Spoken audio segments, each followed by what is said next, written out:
Fame is a fickle food. Poet Emily Dickinson once wrote that in the mid-19th century. Maybe around the same time, Levi Boone Helm was roaming the American Wild West. True then and true now. Fame is fleeting. It often never comes at all. It's not always or even often based in any logical or rational criteria. Why one person is famous and another is not, often confusing. I'm sure you follow a band, a comic, author, actor, even a podcast, and wonder, why is so-and-so not famous? Or why is so-and-so not more famous? Maybe you think their music is clearly so much better than some other artist who is much more well-known. I get it. I did the same thing. When I first read a summary of the life and crimes of Levi Boone Helm, I immediately wondered why he wasn't much more well-known. Why he isn't, today, much more well-known. I love stories of the Wild West. Thought I was pretty familiar with the major names, outlaws and gunslingers. But I only heard about Helm because our Patreon supporters, our beloved space lizards, they voted this topic up in the Timesuck app, so we'd research him, and I'd do this episode today. And I'm glad they did. If you like Wild West tales or true crime, especially if you like both, you're going to be glad they sent this maniac our way. Long before Timesuck, I was definitely familiar with the stories of Wild West outlaws like Billy the Kid, Jesse James, and Doc Holliday. So why not Helm, the Kentucky Cannibal? Was his story just not as bloody or interesting? His story is actually more bloody. The men I just mentioned were hard men not to be trifled with, but when you look a little deeper into the annals of the Wild West, there were other often harder, more dangerous men more murderous at the very least. But that fickle mistress of fame just didn't grab a hold of their stories the same way she'd grab a hold of the lesser tales of other outlaws. Some outlaws just didn't meet the right newspaper editor or tall tales author. Billy the Kid claimed 21 murders, but the real total was likely 9. While there are rumors of many more, only 2 confirmed kills can be attributed to Doc Holliday. Tall tales around Wild Bill ran his kill count to over 100 men, but contemporary chroniclers claim the real number was likely 6 or 7. Levi Boone Helm confessed to sending 18 men to their graves and to eating at least 2 of them. He may have killed and eaten a lot more than that. He was active for a long time, for around 14 years, but he never gained a level of notoriety quite like the others. Why not? Perhaps because we tend to like our outlaws to be more than bloody. We want them to be witty, handsome, charming. Levi was none of those things. He was mean, hateable, ugly inside and out. He was a brute. He didn't seem to exactly endear himself to any biographers, to anyone, really. Didn't make friends with any Wild West authors. Being in the right place at the right time helps a lot with fame, and Boone didn't benefit there either, as crimes happened a bit before America truly became obsessed with Wild West lawmen and quick draws and other outlaws. He was hanged before the Civil War ended, and he committed his dastardly deeds up in Montana and Idaho, not down in the more popular Wild West towns of like Dodge City, Kansas, or Tombstone, Arizona, where numerous infamous outlaws congregated along with famous lawmen in cities that were wild, but not as wild as parts of Idaho and Montana. Maybe most Wild West authors who built men's legends felt relatively safer in Dodge City or Tombstone than they did in the wilder confines of rougher boomtowns like Florence, Idaho, or Virginia City, Montana. So who was Levi Boone Helm? Most commonly just referred to as Boone Helm. Prolific biographical Wild West author Emerson Ho wrote in his book, the only Wild West book written about Boone, one of just a few, titled Levi Boone Helm, Murderer, Cannibal, and Thief, and published in 1907, Boone Helm was bad, and nothing in the world could ever have made him anything but bad. He was, by birth and breeding, low, coarse, cruel, animal-like, and utterly depraved, and for him no name but ruffian can fittingly apply. The man known as the Kentucky Cannibal was an outlaw and murderer who terrorized many in mining towns across the West. He was, as another source described, a gutsy outlaw who refused to take no for an answer. This dude put the wild in West. Born in Kentucky, he made his way west in his early 20s, after his wife divorced him after he murdered his cousin for essentially just not wanting to go west with him. Boone proceeded to commit crime after crime for the remainder of his adult life. Robberies, murders, horse thievery, and, of course, a bit of cannibalism. Why? Because he preferred cannibalism to going hungry. Because he didn't seem to give a rat's ass what other people thought about his actions. And probably because he was a bit crazy. He for sure marched to the beat of his own drum. When Boone reached the relatively lawless Montana territory, he joined up with a gang of men who called themselves the Innocents. They were anything but. They were ruthless road agents who harassed, robbed, and murdered miners and merchants in the gold rush boomtowns of Bannack and Virginia City, Montana. The Innocents were led by Bannack Town Sheriff, the outlaw Henry Plummer. Maybe. Plummer's story is complicated. We'll meet him today, too. To picture the Innocents, think the bad guys, the cowboys, from arguably the greatest movie of all time, 1993's Tombstone with Val Kilmer, Kurt Russell, Sam Elliott, so many other great names. Wow, Johnny Ringo. You look like someone just walked over your grave. Johnny Ringo would have fit in well with the Innocents. Boone sure did. Bunch of men just like him, excluding the cannibalism for the most part. That was his own thing. With his crew, Helm spent his final years terrorizing innocent people and causing as much chaos as possible. An Old West sociopath, Boone cared only about pleasing himself, drinking, sex, fighting, murdering innocent people for their gold. Joining the Innocents allowed him to share his favorite pastimes with like-minded men. Boone's days in this gang ended when a group of men calling themselves the Vigilance Committee. A vigilante mob decided they were fed up with the Innocents, terrorizing their towns. Listen now, Mr. Kansas Law Dog. Law don't go around here, savvy? Another Tombstone quote. Going to be several today. The Vigilance Committee joined together with one mission: identify, capture, and execute all road agents. And yet again, I think of Tombstone. One of Kurt Russell, Wyatt Earp's best scenes. All right, Clanton, you called down the thunder. Well, now you've got it. The Cowboys are finished. You understand me? You tell them I'm coming, and hell's coming with me. God, it's a great movie. The Vigilance Committee would bring hell down on over 20 men. Their actions would set the stage for future Western vigilante movements, an example to other towns that they could make a stand against outlaws and take justice into their own hands in towns and areas where the halls of justice just hadn't been built yet. These vigilantes would bring Boone's life, his violent life, to an equally violent end. On January 14th, 1864, when he and his fellow road agents were hanged in the middle of town for roughly 6,000 witnesses to see. Helm's story is a rough and rugged one, and I look forward to telling it to you today in another Wild West, outlaw, true crime edition of Timesuck. This is Michael McDonald, and you're listening to Timesuck. You're listening to Timesuck.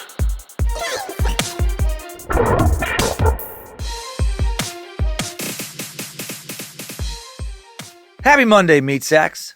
I'm Dan Cummins, the master sucker, the suck master, blind school recess judo referee. An island boy just trying to make it. And you are listening to Timesuck. Hail Nimrod, hail Lucifina, praise Bojangles, and Triple M. I don't know what's going on with those island boys. Happy belated Veterans Day. I know it was last week. Recorded this episode on Veterans Day, though. Truly, though, huge thank you to all the veterans out there. Active duty, reserve duty, those who have served in any capacity. I appreciate the hell out of the freedom I have. And, with no military, freedom historically sure doesn't seem to last, right? Freedom is not free. Our charity this month is, of course, veteran-focused, IAVA, Iraq and Afghanistan Veterans of America, dedicated to serving and empowering the post-9/11 veterans community. For more info, you can go to IAVA.org. Also, happy birthday to my wife, Lindsay. Her birthday also on Veterans Day. She just turned 18. So, we can finally have sex. Hey, Lucifina. JK. She's 19. Or maybe 29. Or maybe a couple years older than that. Maybe I'm 18. Man, if I'm 18, I'm looking like I've lived a hard-ass 18 years. Hoping I had fun at the Angel of the Winds Casino in Arlington, just north of Seattle. This past weekend, show there. This past Friday night on the 12th, and then it's off to Denver, Loveland, Tampa, Tacoma to close out the rest of the year for the Symphony of Insanity stand-up tour. Tickets on sale now for spring 2022 Symphony of Insanity dates: San Diego, Los Angeles, Austin, Orlando, Oklahoma City, Atlanta, Charlotte, Phoenix, Salt Lake City, Davenport, Iowa, Chicago, Raleigh, and Missoula, Montana. Yes, I'll be at the Wilma on April 23rd. Been a long time since I did a show in Montana. I'm excited. It's a really cool venue. Links to tickets at dancummins.tv. You can also buy Symphony of Insanity tour shirts at badmagicmerch.com. Also, just in the store now, a history-inspired design. Our art warlock is calling Dan the Great, the Royal Expedition tee and poster. Looking like Napoleon, I've mounted Nimrod's Unicorn of Knowledge for a long and noble quest for truth and dick jokes. Maybe that poster will one day hang in a museum or on a dive bar bathroom stall door. Hopefully back up on YouTube this week. Our channel got flagged for cyberbullying last week. Apparently a bunch of people complained about the old Pizzagate episode. Flagged that one of all things. The comment section there is, Joe tells me it's anarchy. I guess telling people that they're idiots for believing in something really idiotic is now cyberbullying. So that's cool. Maybe now part of wokeism is not being able to shit on anyone's beliefs of any kind. That seems pretty terrible. But maybe I just think it's terrible because I'm old and out of touch. And I need to be, I don't know, have my brain realigned or something. I don't know. Let's see if I can get this episode flagged too. If it's not okay to say a mass murdering outlaw was stupid, well, I'll be in trouble again. Now let's get wild. Let's play for blood. Say when. Right now.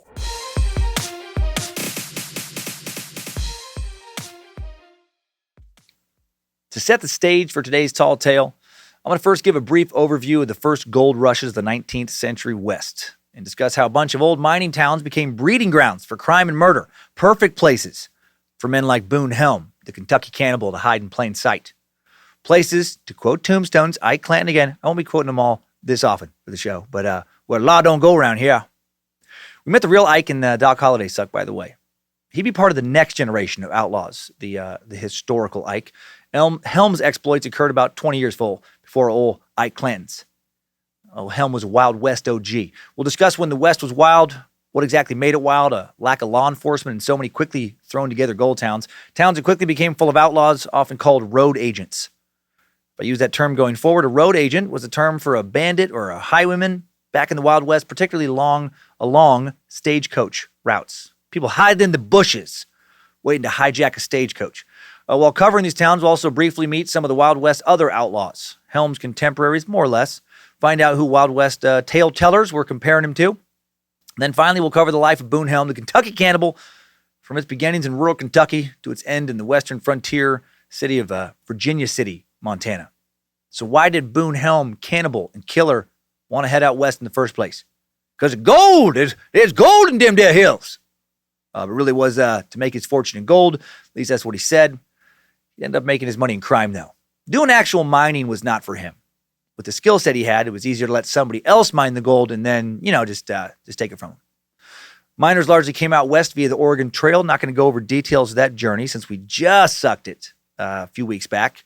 The Oregon Trail was that 2,000-mile-ish wagon route that took American immigrants from Missouri to the Western Territories.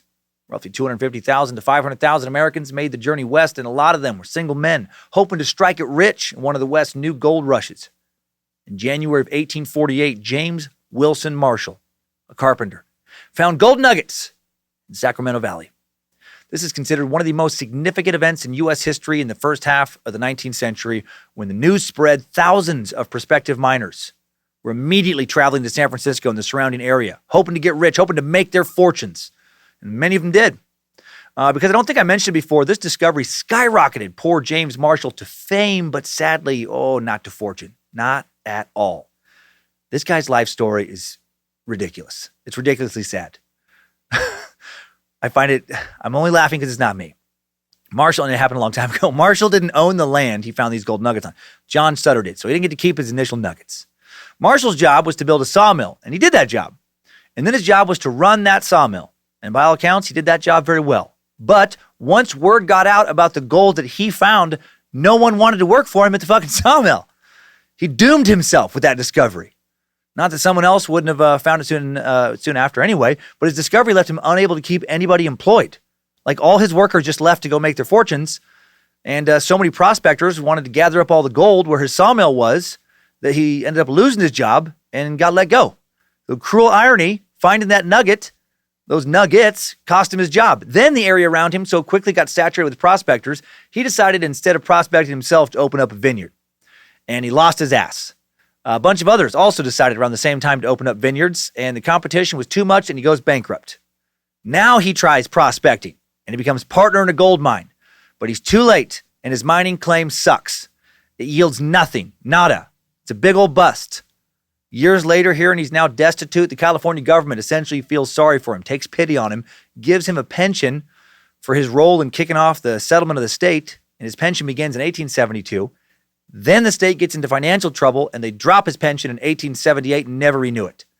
Penniless again, he ends up living the last 7 years of his life, alone, in poverty, in a shitty one-room cabin that looks like someone's tool shed before dying at the age of 74 in 1885. Ain't that a bitch? Poor bastard. Imagine being the dude who kicked off the biggest gold rush in U.S. history. And then while watching hundreds, thousands around you become millionaires, you don't make shit. You struggle and struggle and struggle some more. His story is so sad. Never expected the dude who found the gold that kicked off the California gold rush to be such an unlucky son of a bitch. And he was unlucky before all that. Let me quickly finish sharing the rest of his story. I just find it so ridiculous. One of the unluckiest men of his generation grew up in New Jersey, then headed west as a young adult, and was apparently immediately cursed. Must have insulted some old Eastern European mystic with milky eyes or something. I'm pretty sure that's how it happens. He got himself a little farm in Missouri, started growing crops, and then promptly contracted malaria. He got really sick. His doctor said he should head west for his health, so he does. And he ends up, getting himself, a farm at Sutter's Fort, present-day Sacramento, California, where he'd find those nuggets later, and he gets a farm with a lot of cattle on it. Works really hard to acquire these cattle, and then right when things are starting to look good on his, cattle ranch / farm, the Mexican-American War breaks out, and he goes to fight for the U.S. So he leaves to fight. When he returns from helping secure California for America, he finds out that literally all of his cattle have been stolen or wandered off. Every last one of them. And he loses his farm ranch. And that's when he goes to work at Sutter's Mill. And he just keeps getting bent over and fucked, by life for the rest of his days. I bet that cabin shed he spent his final years in was not one of the cheeriest of places. Sitting in there alone, ruminating, reflecting on nothing ever going right. Hey, James, want to get out of this shed? I mean cabin? And, I don't know, maybe go for a walk? Why? So I can get struck by lightning? So someone can sneak in here and steal my bed? No, thank you. All right, James. Well, how about you let me cook you up some lunch then or something? You don't look well. Why, so you can poison me? Is that your game? You want to take my lucky pair of boots, don't you? It's all I have left. Well, not today. Don't come around here at night neither. I sleep in these boots. After poor cursed Marshall's discovery in 1848, California miners would proceed to extract $10 million in 1849, $41 million between 41 and $41 million in 1850, which is $971 million in 2005 dollars. Wrote that in my notes in a weird way and couldn't figure out what I was saying. $75 million in 1851 and $81 million in 1852. And then after that, the yield gradually declined. $2 billion worth of precious metal would be taken out of the area overall. The California gold rush hit hard, but didn't last long. After those first few years, miners began to travel northeast to look for new gold deposits. Gold was found in southern Oregon in 1852 in the Rogue River drainage, and in 1854 on the Santiam River. It was found east of the Cascades on the John Day River. Miners, shopkeepers, farmers, teamsters, others would all follow the gold. Set up these little quick little camps. A few miners continued further north, reporting gold in Washington, southern British Columbia, especially along the Fraser River from 1858 into the early 1860s. The Hudson's Bay Company, a British fur trading company, found gold along the Columbia River in 1852 and tried to keep it a secret. Did for a few years, but by 1855, word got out. Groups of miners traveled across the Yakima Reservation to reach Fort Colville in present-day Washington State. This made local tribes angry because it violated a land treaty. The U.S. Army did then close eastern Washington to further settlement for a time in 1856, except for miners. They were allowed to keep coming in, so gosh dang. Gold was first found in what is now the state of Montana by miner Francois Finley in 1852. He'd gone to California to try his luck, but not making the fortune he'd hoped for. He soon moved on to fur trading in Montana. On a whim, decided to look in the streams there for gold one day, and to his apparent surprise, he found gold! Sweet, shiny gold! He kept this discovery to himself for 5 years. Had a real good run. But then some miners returning from California in 1857 got word of his discovery, decided to go to the creek to prospect all winter. Wish I knew how much gold old Francois smuggled out of that area. Can't find a source that says. By the early 1860s, the discovery of gold in Idaho also lured settlers and California miners into the Snake River Valley. Cities like Elk City and Lewiston now spring up around gold deposits. We covered this a little bit in the Ward motherfucking Hallsuck. Hail Pop Ward. The Eastern Oregon, Central Idaho gold rush lasted from around 1861 to 1870. 1861, about 10,500 men came up to the Columbia River to try their luck. 1863, 22,000 men. 1864 is 36,000. So many men came to try their hand at mining because they could do placer mining instead of hard rock mining when these gold strikes would initially hit. Placer mining involves separating eroded minerals from sand or gravel, sifting that sediment. No explosives needed, just a prospector's pan in its most basic, simplest form. And a mining pan was pretty damn economically accessible to almost any American. And, getting a tiny bit more complicated, you can build these little sifters that are just some wood and some wire.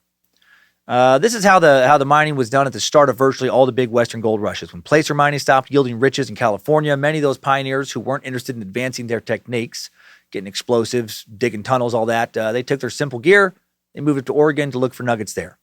By 1864, there were 10 major mining districts in the Washington Territory, which included the modern boundaries of western Idaho and western Montana.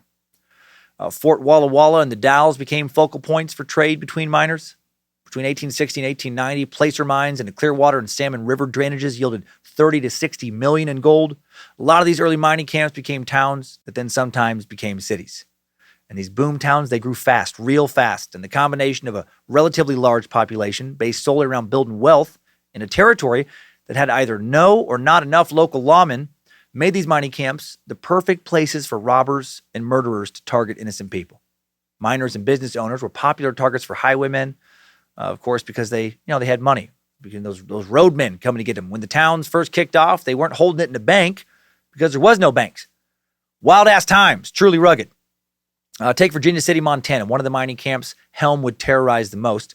Gold was discovered in the area at the end of May 1863. 3 weeks later, a township was being established a mile south of a new mining district. Several weeks later, thousands of miners were in the area. Within a few months, there was an estimated 5,000 people and over 10,000 within a year. And there were literally no courts or law enforcement officers anywhere nearby. Nothing within a several days' ride. When it first boomed, there were thousands of people, no bank, no jail, just saloons and brothels quickly thrown together, sometimes in literal tents to begin with. These towns, when they first got going, looked more like big campsites where a lot of people showed up to fucking party.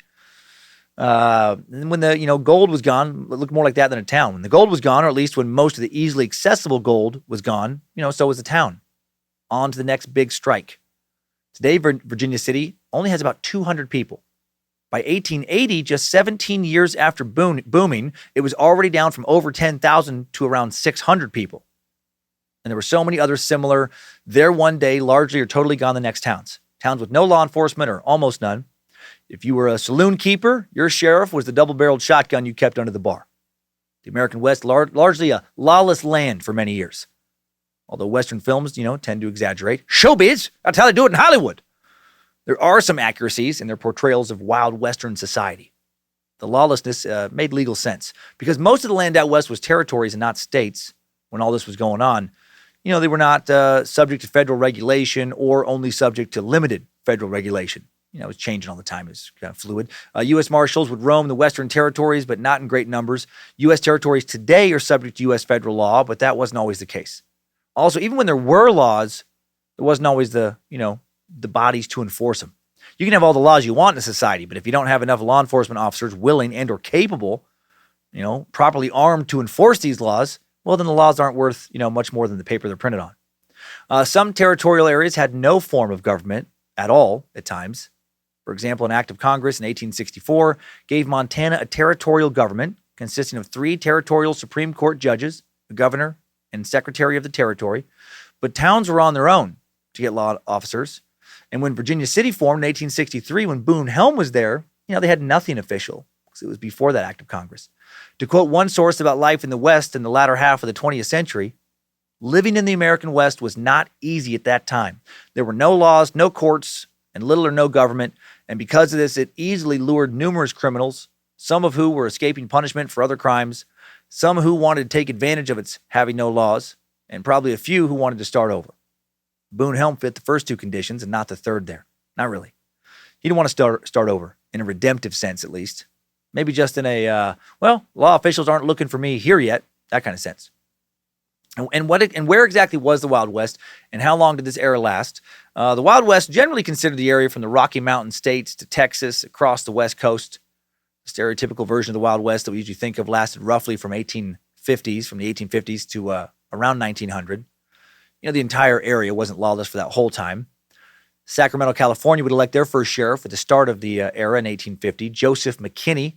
He'd have a whole bunch of deputies. Things got relatively civilized, a little quicker there, thanks to it being where the first big Western strike hit, but it was still plenty wild for a while compared to a lot of East Coast cities and cities on the plains. Idaho got their first sheriff in 1864, John G. Howell. New towns kept popping up throughout the rest of the century, and it took each of them varying amounts of time to acquire their own law enforcement. And a fair amount of them, when they did get officials, ended up with corrupt ones. Men who found it easier and safer to make money with outlaws than to continually risk death trying to stop them. They were often outnumbered and outarmed. Settlers in small communities made their own laws and enforced them as they saw fit through largely vigilante justice, lynch mobs, quickly thrown together posses. Murders and robberies of innocent people were all too common out west. Murder and physical assault rates were at least 3 to 4% higher in the western states than in eastern states, according to some crime statistics. But that's just reported murders and assaults, and I think the real discrepancy was probably much, much higher than that. Hard to report crimes when you don't have any local law enforcement to report them to. Crime was especially common, of course, in the mining towns that were fueling expansion. Not going to spend a lot of time trying to rob a handful of dirt-poor homesteaders out in the Willamette Valley when you could find a lot more potential victims with a lot more cash in a boomtown. Western outlaw crimes, in addition to holding someone up for gold, included train robbing, stagecoach robbing, horse cattle theft, rape, murder. If local law enforcement actually did catch you for any of these crimes, the penalty was usually getting hanged, right? If the vigilante mob got you, if there was a sheriff, they got you. You usually either didn't get in much trouble at all or you got hanged. There wasn't a lot of middle ground. Just like it took a while for a lot of these places, to get like a sheriff. It also took a while to set up a jail or a prison. So, it's usually like, you kill some people, you get hanged. You rape some people, you get hanged. You steal some horses, you get hanged. You rob a bank, you get hanged. When these towns first got going, the justice system not very evolved or nuanced. A lot of outlaws would get hanged or shot in the back, maybe gunned down while they were unarmed, whatever it took to get rid of them. While their crimes, have been romanticized, they weren't often beloved when they were committing them. A lot of Western outlaws have been romanticized, of course, in modern media, movies like Tombstone, but back when they were active, most people just wanted them dead.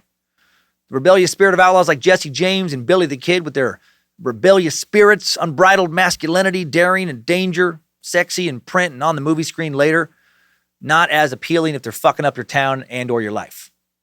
Let's briefly meet 3 famous Western outlaws now before we meet Helm later so we can compare him up against them. We've met these first 2 before in previous episodes. Outlaw Jesse James, born in Clay County, Missouri, 1847.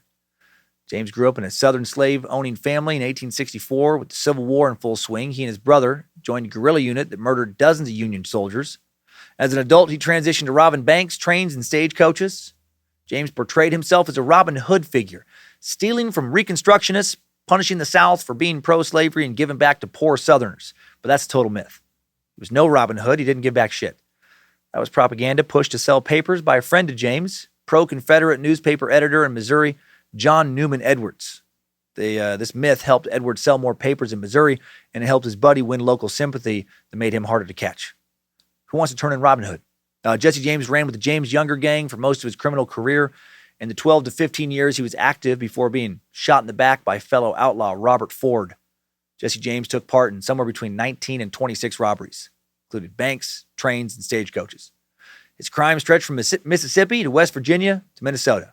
Some have estimated he helped steal around $5 million in today's dollars. He was one of the few outlaws to frustrate the Pinkerton Detective Agency into giving up on catching him, an agency that built their initial fame tracking down some of the West's wildest outlaws.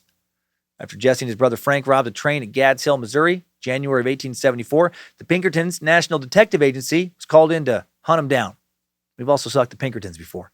Founded in Chicago in 1850 by Alan Pinkerton, a Scottish immigrant who served as the first full-time detective on the Windy City's police force, the private agency was experienced in capturing train robbers by the time they started tracking down James. In March of 1874, after the agency took on the case of the James gang, a Pinkerton detective searching for Jesse and Frank in Missouri wound up dead, while the Pinkerton agent who pursued the brothers, fellow gang members Cole and Robert Younger, in another part of the state, also killed. Catching the James brothers now became a personal mission for Alan Pinkerton, an abolitionist who had aided slaves on the Underground Railroad, uncovered a plot to assassinate President-elect Abraham Lincoln, and gathered military intelligence for the federal government during the Civil War.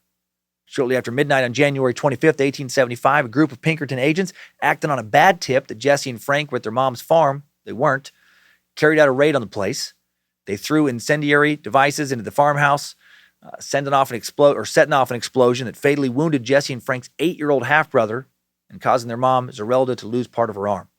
Following this raid, public support for Jesse and Frank increased, and the Missouri State Legislature even came close to passing a bill offering the men amnesty. They didn't get that amnesty, but they did launch an intimidation campaign against their perceived enemies. near Zerelda's farm, and in April of that year, one of their mom's neighbors, a former Union militiaman who had assisted the Pinkerton agents in preparing for the raid, well, he got shot to death. Alan Pinkerton then decided to give up his hunt for Jesse and Frank James. That's some intense outlawing. When the biggest detective agency in the nation, is just like, all right, fuck it. Just let him rob. Send the army after him if you want him caught. We're done. Another big Western name, of course, is Billy the Kid. Cattle rustler, gunslinger, murderer, and escape artist. Allegedly, he murdered 21 people before his 21st birthday, but his confirmed victim count more likely around 9. He was born in New York City, 1859, as Henry McCarty, and later became known as William Bonney, a.k.a. Billy the Kid. As a child, he moved to Indiana, Kansas, and Denver before his family settled in Santa Fe. And after Billy was orphaned by tuberculosis, he turned to theft as a way to make money. In 1876, he joined a horse-stealing gang in Arizona. Do you know there's still cattle rustlers in parts of the states? I just was reading an article about that the other day. There's still thousands of cattle that just get rustled in various parts. People just take them. In 1876, he joined that horse-stealing gang, and then by 1877, he had his first murder charge and fled back to New Mexico territory, still 35 years away from becoming a state. In 1878, he joins a posse called the Regulators. Regulators, mount up! By 1880, his name is plastered on newspapers across the country as a notorious outlaw and murderer. He was killed on July 14th, 1881 by Sheriff Pat Garrett, who sat in a darkened room, and when the kid entered, saw a shadowy figure, and asked in Spanish, "Who is it?" Garrett shot him in the heart. My favorite Billy the Kid outlaw tale is the shooting of a man named Joe Grant. A lot of these tales, they do get romanticized, but I like to think that some of them happened as they're written. Maybe this one did. When 1880 rolled around, Billy was already a true outlaw. He was wanted for the murder of a lawman. He also testified against a number of other bad men who now wanted him dead. He's getting by rustling cattle with a new gang that includes some former regulators, a group calling themselves simply the Rustlers. New Mexico Territory Governor Lew Wallace, he put out wanted ads for Billy in all the papers of the Southwest and Santa Fe and Vegas. Made sure everybody knew there was a $500 price on Billy's head. And on January 10th, 1880, a man named Joe Grant tried to collect that $500, and it didn't work out too well for him. Billy was having a drink in Bob Hargrove's Saloon in Old Fort Sumner, home today of the Billy the Kid Museum, halfway between Albuquerque and Lubbock, Texas, with some friends. Wanted as he was, he's still going to pop into a saloon, grab himself some drinks. Part of the outlaw credo, it seemed, was to pop into a saloon, show your face, drink some whiskey no matter how wanted you were. Fuck yeah, bro. That's outlaw life. Newcomer to the area, Joe Grant, a.k.a. Texas Red.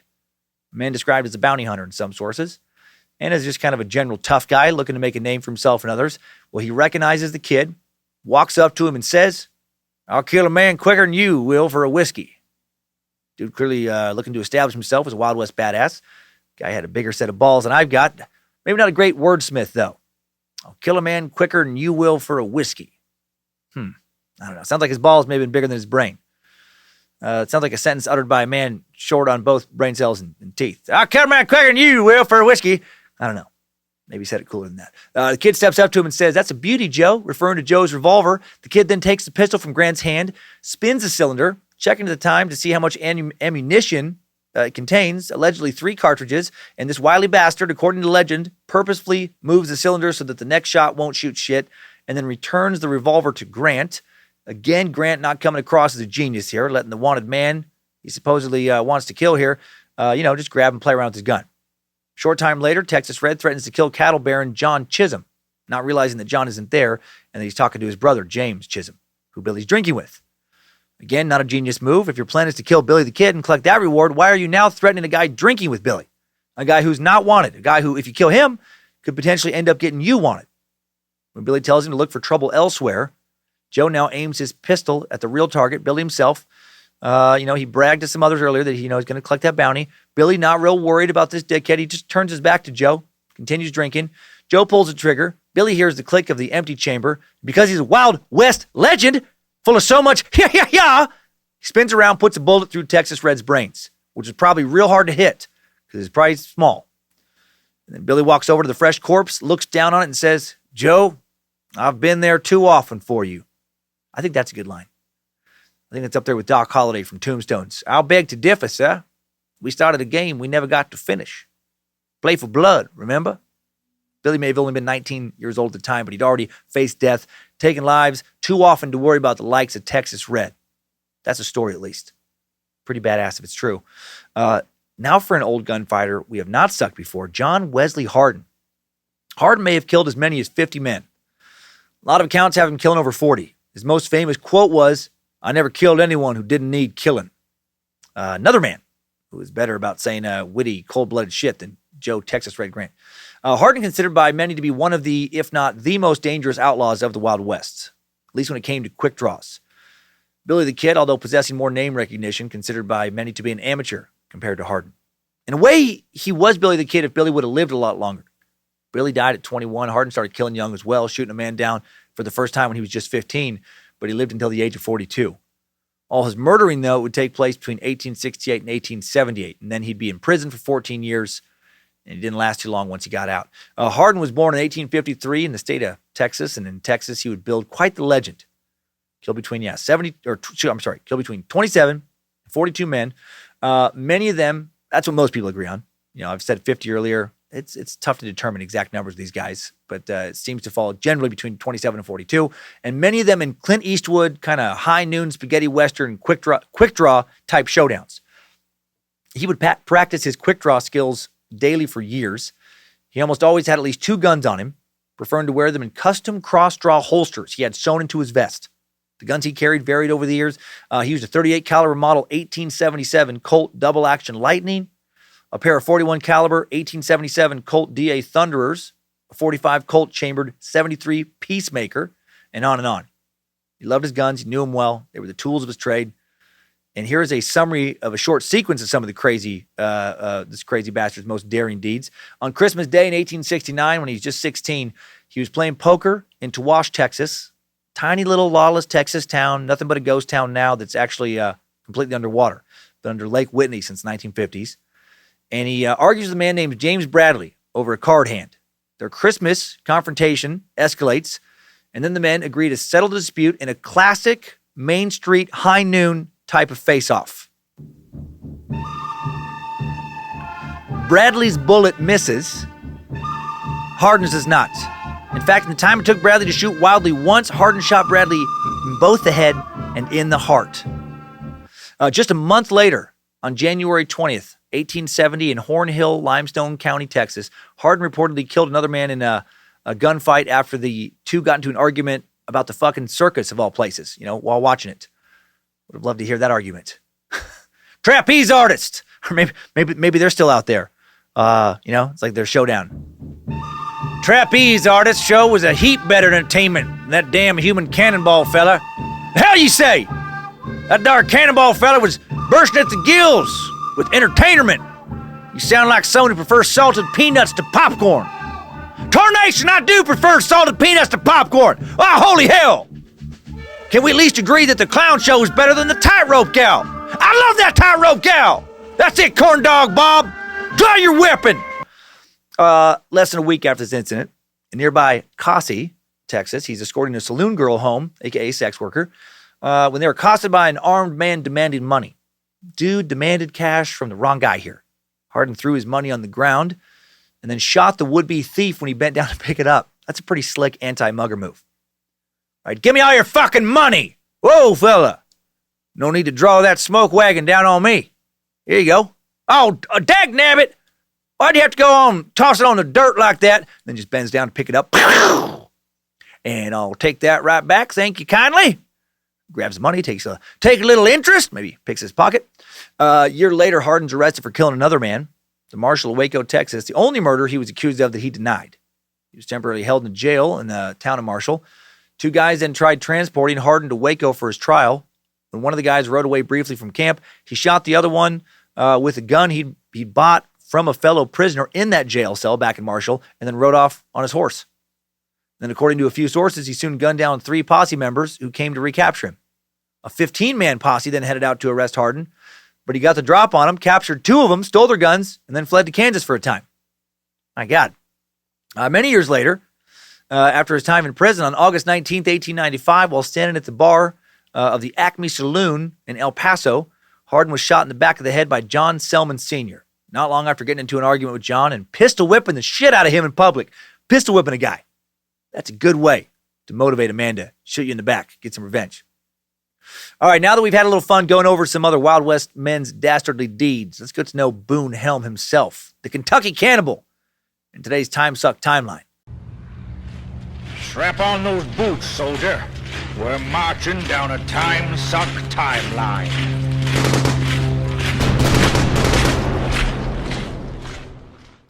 Quick note on a lot of these dates before I start tossing them around here. Many of them need an asterisk next to them.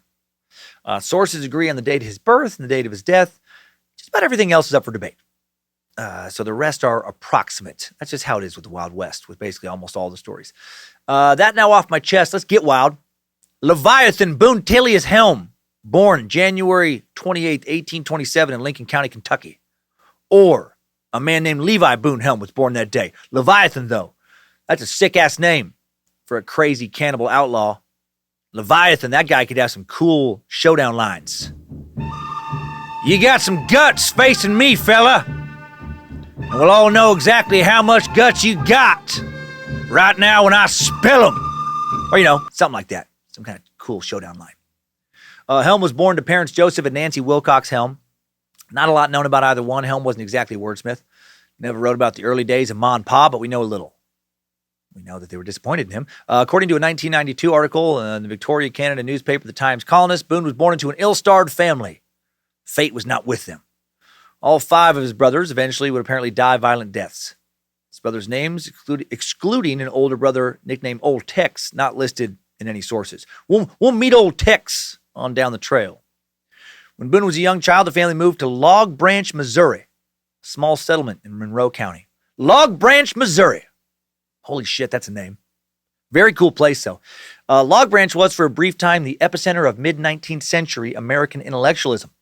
Ralph Waldo Emerson, American philosopher who led the Transcendentalist movement, the man credited with popularizing individualism, he was born and bred in Log Branch. William James, American psychologist and philosopher, widely regarded as the father of American psychology, co-founder of a psychological school of thought called functional psychology, founder of a philosophical school called pragmatism, which I love very much, actually. He moved to Log Branch as a child, later would teach there at 3 different universities, 2 of which still there and still pretty prestigious. Henry David Thoreau, American philosopher, essayist, poet, naturalist, credited with popularizing transcendentalism and simple living, whose philosophy of civil disobedience would later influence Martin Luther King Jr., Mahatma Gandhi. He founded Log Branch's first library and worked there for a little while. America's first coffee shop built in downtown Log Branch, a place where these academic luminaries and others like Walt Whitman, Harriet Beecher Stowe, and Henry James would sip lattes and talk politics, religion, self-actualization, and more. Yeah, right. Now get the fuck out of here. None of those people had ever even heard of Log Branch. Log Branch was a backward shithole. It was a tiny place that was never a real town, never had a post office, not even mentioned on the internet outside of a few references and now out of print Western magazines. Doesn't even have a Wikipedia page. Even dying communities of less than 20 people have Wikipedia pages. I don't think Log Branch probably ever produced a total of 20 people who could read. Author Emerson Howe, Boone's 19th century biographer, wrote the boy was brought up on the borderland between civilization and the savage frontier. Monroe County, Missouri. Pretty rural then, pretty rural now. Monroe County is the birthplace of Mark Twain, and he is the only notable person listed on the county Wikipedia page. He was born only notable person of note. The other 2, it's like, you're stretching it there. Yeah, he was born just 8 years after Helm in Florida, Missouri. And that really is the name. Florida, Missouri. That's not confusing at all. That's like some Abbott and Costello who's on first shit. Where are you from? Florida. Where in Florida? Missouri. What? You from Missouri? Yep. Oh, where in Missouri you from? Florida. And around they go. Florida, Missouri was a smattering of houses back in 1835. Now it's no houses. When Mark Twain was 4, he and his family moved to Hannibal, Missouri, in neighboring Marion County. So he really didn't even live there that long. Not a lot of exceptionally interesting happenings happening in Monroe County, Missouri. It's a sleepy community. Sleepy area. Boone was a troubled child growing up there in a large, hard-working family. From an early age, he allegedly liked to drink, fight, disobey authority. Boone also had, quote, a lethal temper, and growing up in the country became proficient with guns, knives, and horse riding at an early age. Awesome. Allegedly, according to an article in the January 11th, 1976 edition of the Billings Gazette, he also loved to torture younger and smaller children. Shocking that kid would grow up to become a problem. According to Nathaniel Pitt Langford, one of the men who was part of the vigilante mob who would finally apprehend Helm in Virginia City, Montana, the guy who Mount Langford in Yellowstone Park is named after, he wrote, when Helm was excited by liquor, he gave way to all the evil passions of his nature. He was an ill-tempered psychopath who liked to drink, raised out in the sticks to be good with gun, knife, and horse, and also his fists. Source after source says this dude loved to fight. By the time he was a teenager, he started putting on exhibition matches, wrestling and boxing, where he'd take on grown men in the area and apparently just beat their asses on the regular. That must have been so fun for these guys, not emasculating at all. What happened to your face, Pa? Your schoolmate Boone Helm punched me about town again. Now run along and help your ma fix dinner while I sit in the corner and cry for a heap. Boone loved to show off how tough he was, how manly. His coolest macho trick from this era was apparently to throw his Bowie knife into the ground while he was charging along on horseback. Then he'd leap down from his horse at a gallop, snatch the knife up, remount again before the horse had a chance to slow. Dude could have been a trick rider in the circus, but that wasn't as much fun as whooping ass. By the time he made it to his late teens, Helm started hanging around at local taverns, getting drunk, challenging any man who'd take him up on a fight, fighting some of them who, tried to avoid him. He loved cracking skulls. Sounds like he made life hell for a lot of people before he became a murderer. When he was spotted towards, as far as when he was walking towards the cavern, I bet you could hear just like an audible groan. Just like, oh, shit. Boone Helm's coming. We were having so much fun, too. All these beatings landed him in jail on a few occasions. But in this era, in this area at this time, whooping someone's ass just, you didn't get in that much trouble for it. You get like a night or two in jail. You get a warning from the sheriff, like, knock it off. Like, all right. He was a violent maniac. Sounds like local law enforcement was scared of him. I don't blame him. One time after dishing out a tavern beating, when the sheriff showed him a warrant for his arrest, Boone refused to dismount from his horse and instead rode it into the local courthouse. There was an uproar as he burst into court, which was in session, bellowing curses and insults at the top of his lungs, demanding to know what fool of a judge put his name on the warrant. His screaming and threatening had the desired effect, and the judge rescinded the order for his arrest and waived off the charges of contempt of court Boone had, earned for himself. And then just rode out, out of court on his horse. What the hell? Hey, judge, what fuck you think you're doing? You have a warrant for me for beating Johnny Doyle's ass. Well, guess what? I have a warrant for you then. The court of Boone fucking Helm just sentenced you to a busted jaw and a fine of no less than 6 missing teeth. Warrant? No, Helm, must be a clerical error. I've got no quarrel with you. And what a beautiful horse you have. Both of you, welcome to my courtroom anytime, of course. Not sure if that's a tall tale or not, but that horse in the courtroom tale shows up in numerous sources.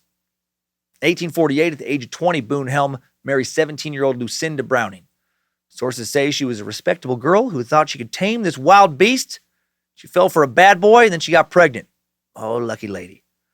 They were both pressured into marriage because of Lucinda's pregnancy, and they proceeded to live together in a log branch for a time. They had one child, a daughter. Boone was a terrible husband and father. He was never around to care for his child. If he was home, he was drunk, he beat Lucinda, liked to keep his horse inside of the house. He sounds like a real piece of shit. This dude almost never worked. He drank, fought, stole, gambled. His parents and Lucinda's parents supported the couple so that she and their child wouldn't starve. Lucinda quickly grew tired of the abuse, and with her parents and Helm's parents' support, divorced him in less than 2 years. Boone's father actually would pay for this divorce. And that divorce perfectly coincided with the California gold rush. He wanted to head out west and make his fortune in the mining towns of California. He'd soon leave and never return.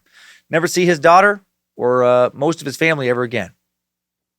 Sometime in between getting married and divorced, Boone may have also killed his first victim. May have shot an unknown man with a Colt revolver. Probably stemmed out of another bar fight. Not sure how he got away with this one. Maybe that other guy shot first or something. As I said up top, in his lifetime, it's estimated that Boone murdered at least 18 men and would eat at least 2 of them. Probably 3. As a young adult, Boone already was a murderer and already had a reputation as a quarrelsome and dangerous man. He was of a powerful build and turbulent temper, delighting in nothing so much as feats of strength, skill, and hardihood. Physically, he was described as medium-sized, hard-featured, and not intelligent-looking. I love that one old newspaper writer actually wrote that he was not intelligent-looking. He was mean, dumb, he was ugly, he was prone to extreme violence. Man, what a nightmare. Too dumb, too prone to violence to be able to reason your way out of an ass-whooping or a murder from this guy. Dude sounds like a fucking ogre or a troll in a lot of accounts. Just a beast. The bully of the worst kind. One writer wrote that he delighted in nothing so much as feats of strength, skill, and hardihood. Activities like reading and spirited debate, noticeably absent from descriptions. In 1850, Boone either kills for the first time or kills again. This murder, pretty heavily documented. Boone heading out to California, packs up his few belongings, rides to Paris, Missouri first to call upon his cousin to come out with him.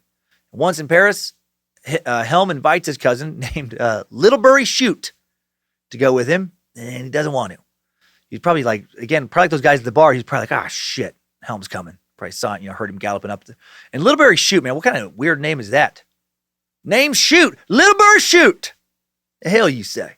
I do say, I'm Littlebury Shoot, son of Tinkle and Twinkle Shoot, brother of Scoot and Shoot. I have a younger sister, the baby of the family, Little Toot Shoot.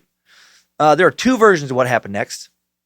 Some versions state that initially Shoot agreed to go with him, but he was drunk at the time. Then he sobered up and he's like, fuck. What did we say? California? Oh, man, I was playing around. And that Boone really didn't like that. The other version is that he did want to go west, but he just didn't want to go where Helm wanted, and they just couldn't agree, got into an argument, and then Helm killed him. And he wanted to go to Texas, Helm wanted to go to California, something like that. Both versions do agree on Littlebury ended up, getting killed. According to the most popular telling, the first version is correct, and one morning, mid-1850, after a hard night of drinking, Boone wakes up Littlebury out of bed like, come on, man, let's get going. And then Littlebury's like, what? No, I was fucking kidding around. And then Boone said, oh, we're going, or else. And then Littlebury, at that point, he should have pointed behind Helm and be like, whoa, what kind of bird's that? And then when Helm turns around to look, he's, pew, just like takes off running. Instead, he responds with, or else what? And you don't say shit like that to Boone Helm. Boone got so mad, he stabbed his cousin in the chest, stabbed him between the ribs, right into the heart, rode away on his horse. And, Littlebury died pretty quickly. And then Boone fled for California alone. William Shoot, Littlebury's brother, his name unfortunately was not Scootin'. He then organized a vigilante posse, begins pursuing Boone, first of many posses to hunt this man-beast. Boone, though, already around 40 miles ahead. William Shoot realizes he needs more help, returns to Paris, where he purchases some faster horses, where he hires two men named Joel Maupin and Samuel Query to follow him. And then they try and put out a bunch of information. They get information that Boone is hiding out in a reservation in Oklahoma.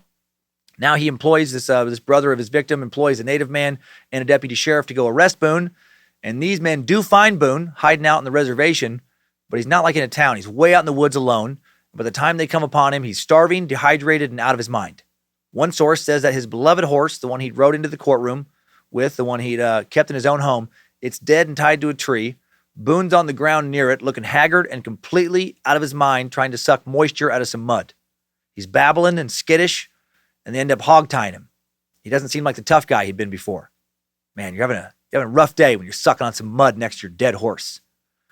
Hopefully you're not at your best then. If that's your best, oh man, you're in a bad spot. Too much time out in the woods, alone. The death of his horse seems to have led to some sort of nervous breakdown. Boone now gets some lawyers with the last of his poor parents' money, and they manage to get his trial postponed. Sources say Boone would bankrupt his parents before heading west. Boone's lawyers applied for a change of venue twice. The third hearing, they seek postponement on the grounds of the absence of material witnesses. They're manipulating the courts, not a recent invention. Boone finally does appear before a judge and is convicted of murder, but not hanged. The court determines he didn't seem right in the head. Actually, the quote is, didn't seem right in his head. Sure didn't. They sentenced him to be locked away in an asylum, a sanatorium. It's described as both those terms, for the rest of his life somewhere in Missouri. No sources reveal the exact location of this asylum. Apparently, once in the asylum, Boone gets regular meals, gets some rest, his mind steadily starts to come back to him, and then he quickly convinces his orderly that he's a model calm patient. He rapidly recovers. He behaves perfectly. He's a gentleman for the first time in his life, doesn't cause trouble. In the asylum, Boone's orderly, happy with his progress, soon starts to indulge him with daily walks out into the nearby wilderness. What could go wrong with that? Guy who just stabbed his cousin for not wanting to ride with California with him. Let's allow him to walk around the woods with just one chaperone. One day, Boone asks for permission to enter a willow grove. It's a little further away from the asylum. His orderly agrees. And then the next day, and the next day, and the next day, he keeps asking to go back to this willow grove. And this guy keeps agreeing, and he keeps going a little further out, but he'd come back. He's getting this guy to let his guard down further and further. And then just a few weeks after, showing up in this asylum, eventually he just doesn't come back. And the orderly, is getting more and more used to him just walking around. He just hangs out by the asylum, just chatting up with the buddy. And then pretty soon he's like, hey, oh shit, where the fuck's Boone? It's been a while. It's been quite some time. Yeah, he's gone. He vanished. He took off into the woods in the spring of 1851, just leaves Missouri. That orderly didn't seem to take his job too seriously. Man, if they didn't hang you back in 1851, feels like it was pretty easy to escape justice. Right? You show up in an asylum, you act cool for a few weeks, and then you're just like, hey, can we go walk around the woods? Come on, I'm bored. Come on, just you and me. It'd be fun. Okay, yeah, I guess so, no problem. A week or so later, you're like, hey, can I just walk around alone out in the woods? I just like the woods. I'll come back. I'll see you in 20 minutes. No big deal. You promise not to kill anyone or run off? Nah, yeah, I promise. Totally, 100%. Okay, all right, enjoy yourself. Boone gets lost in the woods again when he escapes, but this time, before he has a breakdown, he comes across a lone prospector making his way out west. This man takes pity on Boone. This man shares his food and water with Boone, and then Boone repays him by bashing his fucking head flat with a rock. And he takes all his shit and he heads to California. Now he has a donkey, a tent, food, rifle, mining gear, and more. Along the way, he will later claim to have to murder a few folks here and there for food and money. He couldn't remember how many. That's why that number 18 he'll confess to seems like at least 18 to me. Doesn't seem like he was similar to a modern serial killer who really kind of kept track of things, who had an MO, who got some kind of sexual satisfaction from killing. I don't think he was like keeping a journal, making log entries about his kills or keeping trophies, putting a few of their teeth on a necklace or something. No, he was just an opportunistic killer. If you had something he wanted and the opportunity came up to kill you and get that and probably get away with killing you, well, then you got yourself killed. If you encountered a man who was alone out in the woods, there's a good chance that guy got murdered. If he was hungry, there's about a 100% chance that guy got murdered. At some point deep into his journey west, doesn't sound like he took any main trail. He went, long stretch without coming across anyone, and he runs out of food. So he kills a donkey, makes a bunch of jerky. I don't know why that's funny to me. Starts walking west with as much food as he can carry. Got a heap of donkey jerky now. That sounds fucking terrible. Donkey jerky might be delicious, but it doesn't sound delicious. I don't know why it doesn't, because I don't know why that animal sounds less delicious than like deer jerky is fantastic. Cow jerky is great. Donkey jerky sounds like a fucking punishment. Do that again, you'll be sent to your room for a week and have to live on nothing but donkey jerky. Anyway, he starts getting real hungry after he runs out of donkey jerky. I bet you're super hungry. Like, I bet you're extra starving when you've run out of donkey jerky. Like when you've been living on pretty much nothing but donkey jerky for weeks, and then you run out of that. Oh man, now you're super hungry. And he comes across another lone traveler and shoots him dead. Helm being Helm. And then he discovers that this guy didn't have any more food on him than he did. He was hoping this guy had something in his camp. And now he becomes the Kentucky Cannibal. He starts a fire. He cuts into this guy, helps himself to some man steaks. And but it's not enough. He's still too exhausted. Still to push on. He's tired. Doesn't know if he's gonna be able to make it to the rest of the way to California. He'll later say that he laid down on this guy's camp, was ready to die, but then he saw hiding in a corner of the man's tent under some blankets a full case of fucking Whipple. Wash down that man meat with some Whipple. Kentucky Cannibal edition.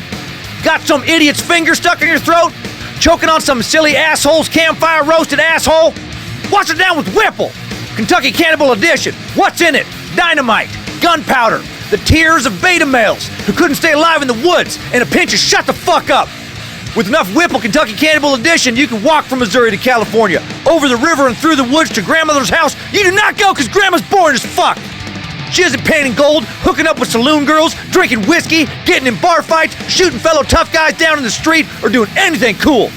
So get your soft ass out in the woods. Don't be afraid to eat anyone you meet. Fuck you, fuck your family, and drink Whipple! Wait, hold on. Everything I just said is true, except the Whipple stuff. He did eat some of that guy. He did not find any Whipple, unfortunately. No, shortly after eating some of this dude, he comes across a group of travelers, and he's able to trade some weapons for a horse. And on this horse, he will ride all the way to California. It's crazy. This guy made it from Missouri to California, not following the Oregon Trail in 1851, not part of a wagon train, not having a wagon, just all by himself.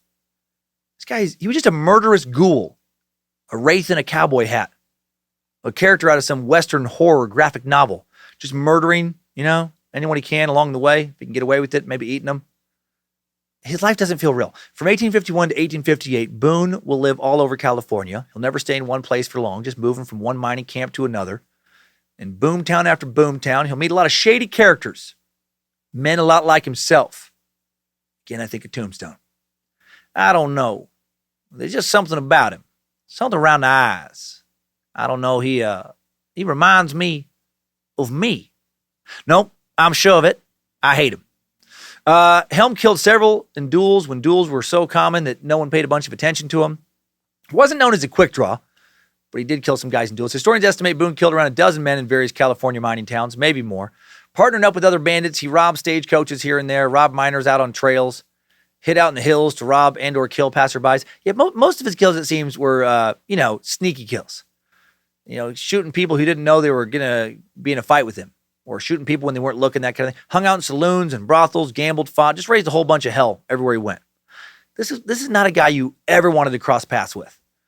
Eventually, Boone made his way up into present-day Oregon along the Columbia River with some fellow road agents. He'd stay there for around a year, ruining more people's days, months, lives. By the fall of 1858, Boone was hanging around the Dalles, Oregon, where the local sheriff had grown tired of him and his gang's never-ending bullshit. Boone wanted to kill the sheriff for wanting to arrest him, for constantly robbing people, getting into bar fights, etc.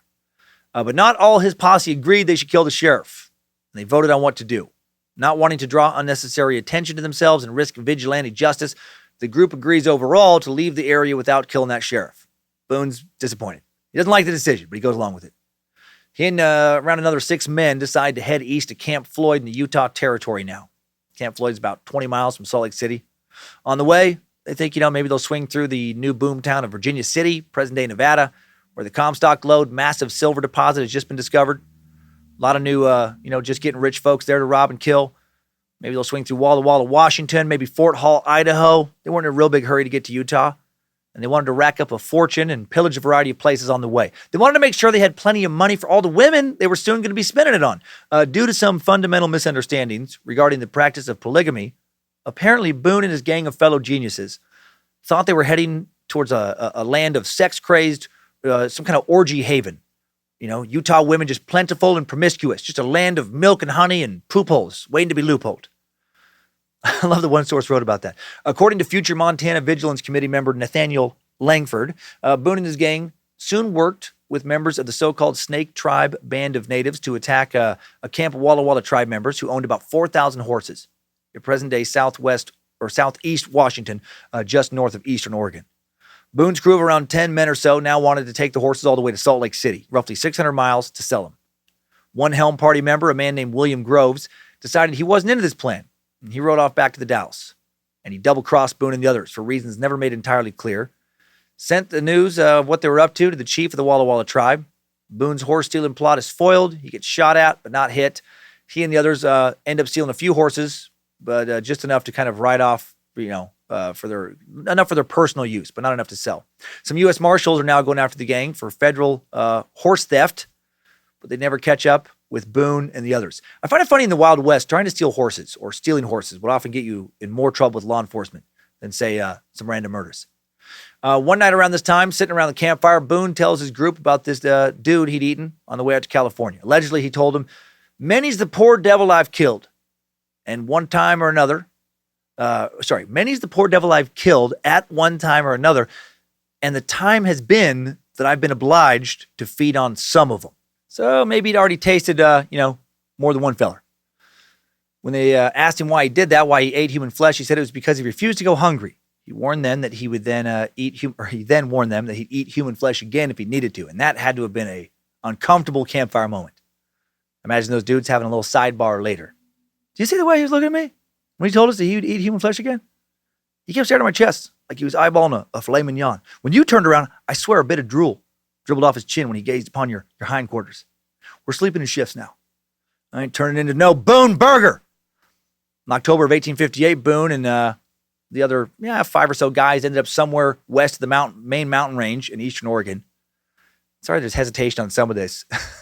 The Western authors, that is one thing I alluded to it earlier, but Wild West authors, notoriously tall tale tellers.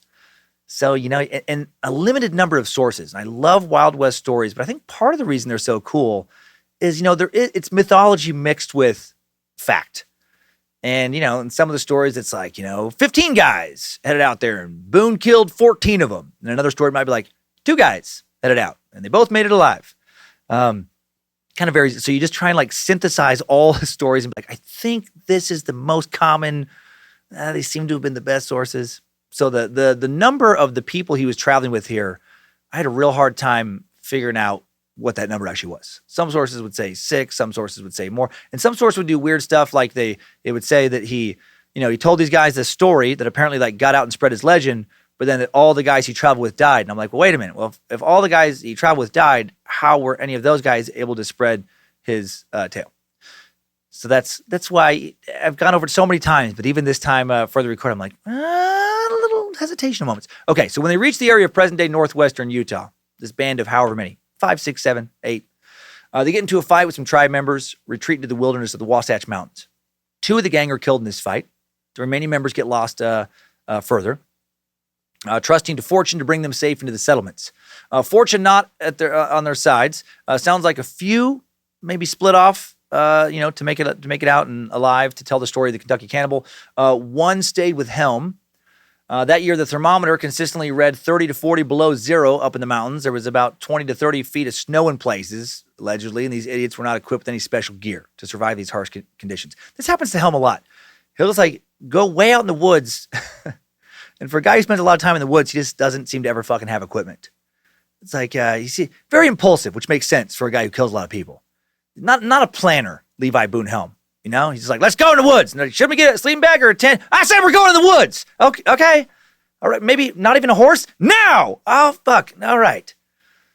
Chronicler later wrote, the ensuing expedition across the freezing Oregon mountains, one of the most terrible ever recorded in the history of the Old West. And it wasn't just Helm, one of the guys. Helm and a few other men. They make their way to Soda Springs, an area in present-day Idaho. Their horses are exhausted. They have nothing to feed them, so they kill the horses, and they survive starvation by eating these horses, which did happen here and there. Then a snowstorm leaves them stuck in the area for weeks. The men made a hut in a valley, ate their horses until all the meat ran out. Right? He's eating fucking donkey jerky earlier. Now he's living on horse steak. And when they're out of food, they make snowshoes from the hides of the horses, continue their march to Fort Hall, taking blankets, as much meat as they can carry. According to author Emerson Howe, the party was now reduced to one of those awful starving marches of the wilderness, which are now and then chronicled in Western life. This meant that the weak must perish where they fall. On the 3rd day of the journey, 1 man becomes snowblind, left to die. 2 days later, 2 more drown in a river crossing. Boone and his last companion, Hal Burton. This is seems agreed upon in the sources. It ended up being these two guys, Hal and Boone. They leave a few others behind. They try to save their own lives. Right, they're pushing ahead. 8 days into this new leg of the journey, the last of their horse meat runs out that they brought. Now they're eating whatever they can find along the way, like prickly pear cactus under the snow. 3 weeks into this new leg of the journey, Boone and Burton almost reach Fort Hall. Then Burton falls victim to snow blindness and exhaustion. They find an abandoned cabin. He stays there. Boone walks ahead, reaches Fort Hall alone, but the fort was unfortunately temporarily abandoned. There was no food in it. It was 100 miles to the next settlement. So Boone goes back to the cabin where this other feller, Hal Burton, is.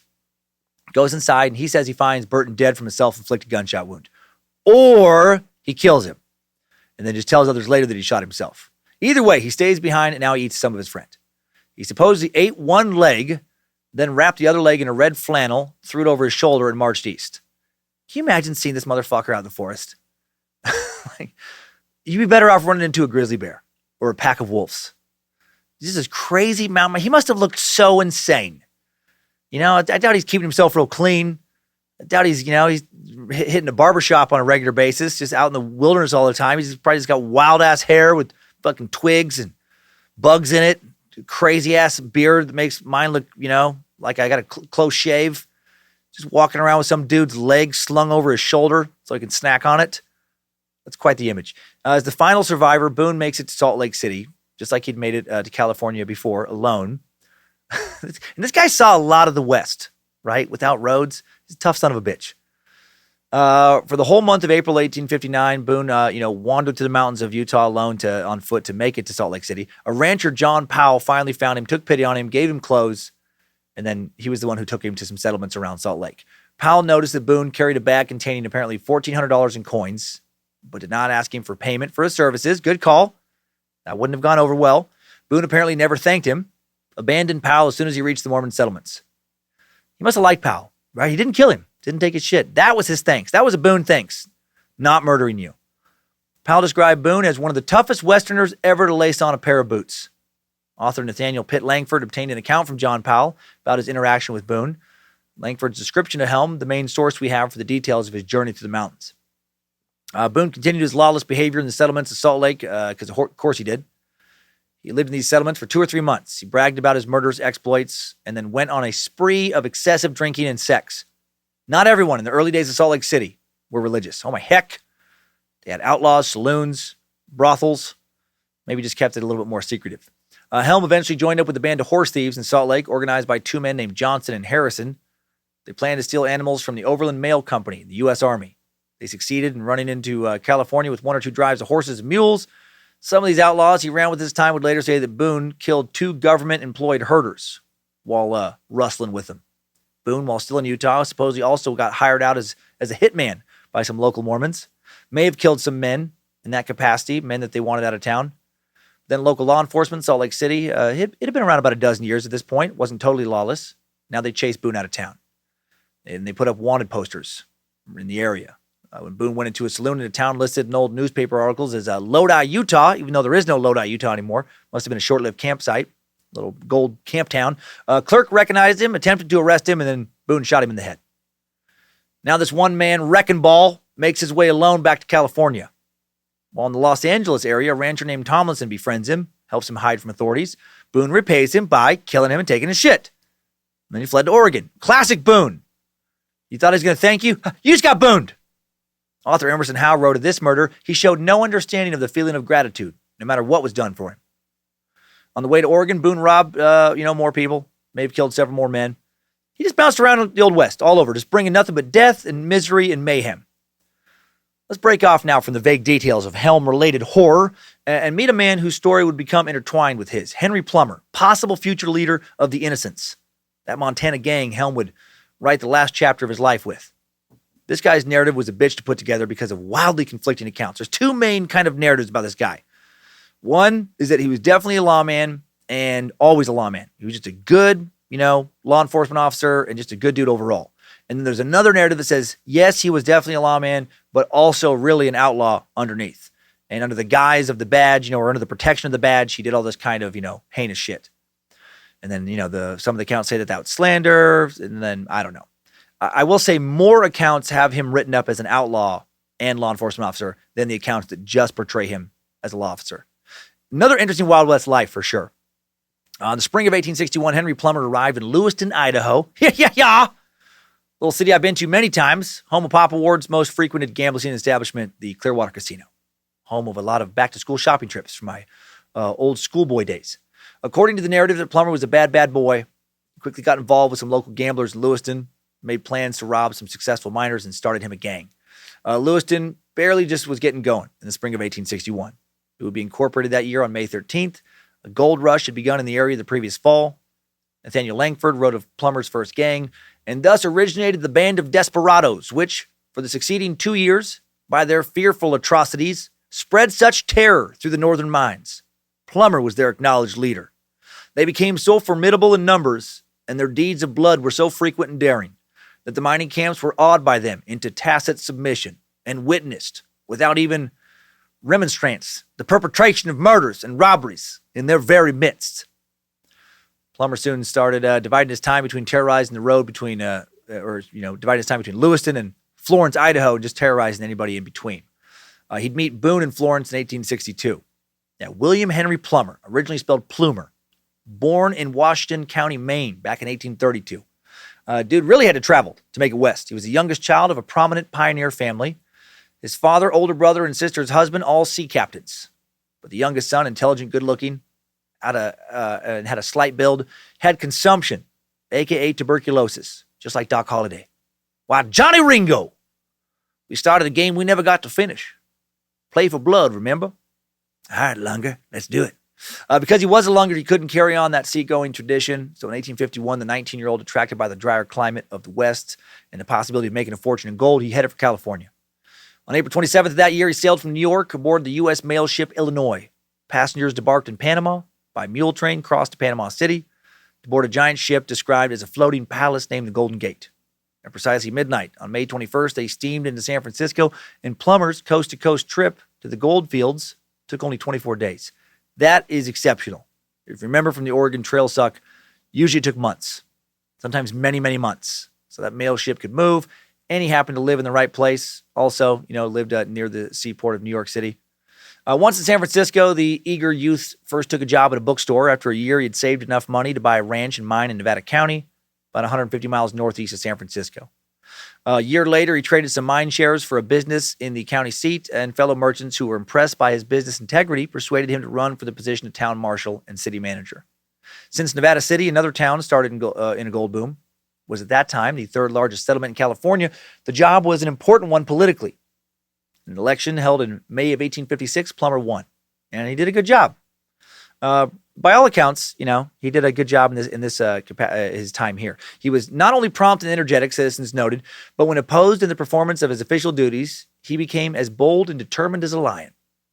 Among the daring manhunts that kept him constantly in the public eye was his pursuit of Jim Webster, a murder suspect who was terrorizing 2 counties.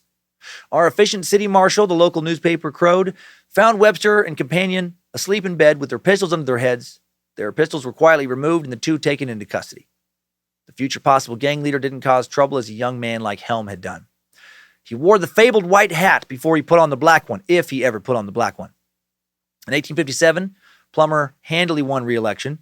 Recognizing the colorful 24-year-old as a rising star, Democrats now chose him to run for state assembly. Considered a shoo-in, he seemed destined to become the youngest man sent to the new California legislature, but in a twist of fate, the Democrats argued and split, one faction launching a devastating smear campaign against the other. That's crazy. They used to attack each other then, too. And then Plummer went down in a humiliating defeat. Reeling from his first real setback in life, other than having consumption, I guess, now the man who's still the city marshal becomes involved in the marital problems of John and Lucy Vetter. Got himself in the middle of somebody else's marriage, and it didn't work out well for him. Not overall. John was an inept gambler who not only abused his wife, but also at times abandoned her and their sickly daughter. Desperate because he could not find housing in the overcrowded town, John heard that residents in trouble could go to Mr. Plummer for advice. After listening to John's plea, Plummer vacated his own home, allegedly, and allowed the Vetters to rent it from him. So maybe he really was a very good guy at this time. Or, as some suspect, he really wanted to fuck John's wife. And probably was fucking John's wife. Soon after, a passing pedestrian hears cries coming from the house, rushes to the door, sees John beating Lucy. On another occasion, a neighbor reports watching John knock Lucy to the floor and, quote, pinch her nose until she could scarcely get her breath. That's terrible and weird. Pinching her nose shut, like an aggressive form of, older brother abuse or something. When the observers notified Plummer of these injuries, he provided Lucy with a police guard now and sent a lawyer to counsel her on divorce. John now ranted that he would kill the marshal, and one night he was seen scurrying from store to store, asking to borrow a gun. Again, citizens notify Plummer, who now confronts the raving husband, somehow calms him down, temporarily. But then Plummer helps to arrange to get Lucy out of town now. She's to depart on a stagecoach at 2 a.m. one night. And that night, when Plummer's sitting in his house by the stove watching Lucy pack, John tiptoed up behind him, swung open the door, points a pistol at him. "Your time has come," the gambler said, and quickly fired twice and misses. And then Plummer fires back and kills him. But then Lucy dashes out into the street crying hysterically that Plummer had killed her husband. And that's a strange reaction if he was just defending himself and defending her. So did he shoot second? Yeah, just weird on her part for her to react like that if she's fleeing town to avoid her husband. It's a little suspicious. Soon a jury concludes that a marshal who would send a lawyer to break up a marriage must be a seducer. Plummer swears he and Lucy never had an affair, but who knows? And he's found guilty of second-degree murder. A judge sentenced him to 10 years in San Quentin, which had opened back in 1852. During his trial, Plummer falls ill with consumption. Under inadequate prison care, his condition rapidly deteriorates. And then while he lays in the prison sick ward on the verge of death, former policeman hurries to Sacramento with a petition for the governor. Henry Plummer, the document read as a young man having an excellent character. The protest of Plummer's innocence bore signatures of more than 100 officials from 2 counties. Governor John Weller immediately granted a pardon, but instead of exonerating Plummer, he chose to cite the less controversial grounds of imminent dangers of death from consumption. Now the disgraced and ailing ex-lawman returned to Nevada City, where he gradually recuperated. Then he got back into mining, and he couldn't totally let go of his lawman ways. When he did, first he made a successful citizen's arrest of San Quentin escapee 10-Year Smith. All these guys had nicknames. And later attempted an arrest of escapee Buckskin Bill Riley, when Riley whipped out his Bowie knife and slashed the ex-marshal across the forehead. Plummer shot him to death. Immediately, Plummer then surrendered himself to police, locked him in a cell, called a surgeon to suture his wound. Police agreed that Plummer had acted in self-defense, but fearing that his prison record would prevent a fair trial, counseled him to leave the area, then allowed him to walk away from the jail. Now Plummer follows the Gold Stampede to Washington Territory, which at the time still claimed northern Idaho before Idaho Territory formed. And at first, he continued to behave like a peace officer. Shortly after arriving in the streets of Lewiston, technically in Washington Territory at that time, he dissolved a lynch mob, apparently with an eloquent address. "These men may be guilty of the crime of murder," he pled, "but we shall not be less guilty if we put them to death, other than by due process of law." This heroic effort on behalf of law and order would maybe be a turning point for Plummer, put him in bad stead with the pro-vigilante factions present in the mining camps. And here his story gets complicated. Here's when it diverges, right? Now some accounts write about him as a guy who continued to pretend to be a good guy while really being a gang leader, organizing a multitude of robberies, basically some kind of sneaky mob boss. Some accounts say he starts this gang called the Innocents that would feature a rotating cast of roadmen that would soon include Boone Helm. But other accounts say he was never part of the Innocents and would later hang as an innocent man swept up in a wave of vigilante justice, the victim of a lynch mob making hasty and not often good decisions when it came to one's true innocence or guilt. I don't know which account to believe. The people who say he was framed essentially say that he was always speaking out against vigilante justice, against lynch mobs, and that did not endear him to people who formed lynch mobs. I will say this dude sure got himself into a lot of situations where he ended up killing a guy. Soon after, he'd bounce around to other mines in northern Idaho, after Lewiston, like Florence, where he may have linked up with Helm, and also Orfino. In Orfino, saloon keeper Patrick Ford ejected Plummer and some companions from Ford's Orfino dance hall. Orfino's only about 40 miles from Lewiston. And then Ford and some men followed Plummer and his friends to a horse stable, fired at them with 2 guns. Why did they do this? Because Plummer had stopped them from killing men they wanted to kill back in Lewiston, or because Plummer and his companions were criminals, robbing miners, and they found out. We'll never know for sure. In return fire, Plummer now kills Ford. Third guy he's killed, at least. And the dead man's Irish compatriots then raise a mob hell-bent on lynching Plummer. He flees to the eastern side of the Bitterroot Range that runs along the border of Montana, Idaho. So many people back then had to fucking just flee from angry mobs. What a weird time to be alive. Hey, I haven't seen you. How things been? Not bad. Let's see, past year, had to flee from only 2 angry mobs. So a little better than the year before. Yeah, so he makes it to the border of Montana and Idaho after this third instance in which he'd been forced to kill a man in order to stay alive. Now, supposedly, he feels too disheartened to try and rebuild his lawman career, and he decides to return to Maine. He's done with the West, but he's not done with the West. He doesn't make it. He heads to Fort Benton. He makes it there, second oldest settlement in Montana, established in 1846, 42 miles northeast of Great Falls. Fort Benton was the world's innermost port at one time, the furthest point of navigable water on the Missouri River. You could technically go on a boat from Fort Benton, Montana. You can make it all the way to New Orleans. It's about a 3,500 mile trek, and you can make it out to the Atlantic. As Plummer waits to board a steamer east, the agent of a government farm in the community of Sun River by present-day Great Falls rushes into the fort, begs for volunteers to defend his family against an anticipated native attack. Plummer, still a good guy maybe, agrees to ride back to Sun River with Agent James Vale, as did Jack Cleveland, a rowdy horse trader who, unbeknownst to Plummer, had trailed him all the way from California. Why was he trailing him? Well, because Cleveland had gotten into trouble in California, and the law officer had trailed him. And a law officer had trailed him. Henry Plummer had. So weird here. So now inside the walls of a small stockade in Sun River, both Cleveland and Plummer fall desperately in love with the same woman, Electa Bryan, the delicate and pretty sister-in-law of Agent Vale.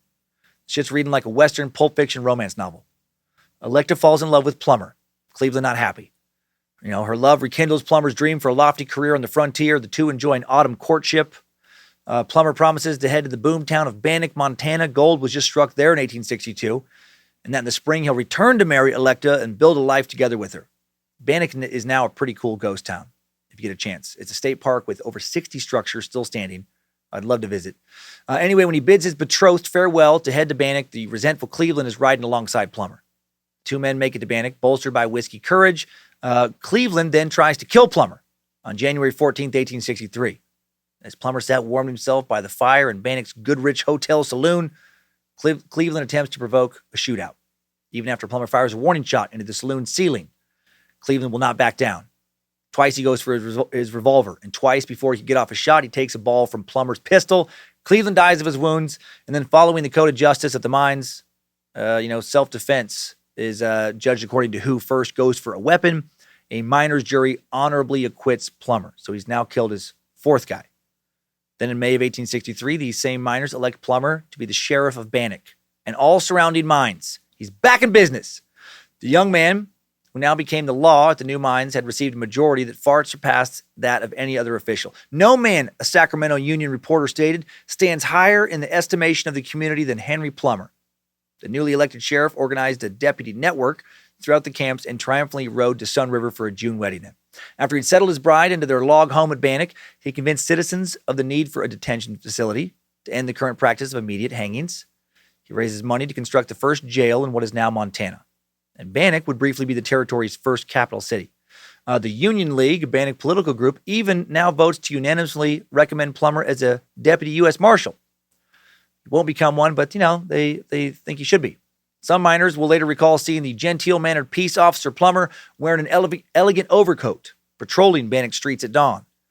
And his supporters will say that during the final months of 1863, when a rash of crime sweeps Bannack and the surrounding area of the Alder Gulch mines, he was not the leader of the gang known as the Innocents. He just got swept up in an insane hanging spree that lasted a month and eradicated 21 men suspected of belonging to the outlaw gang.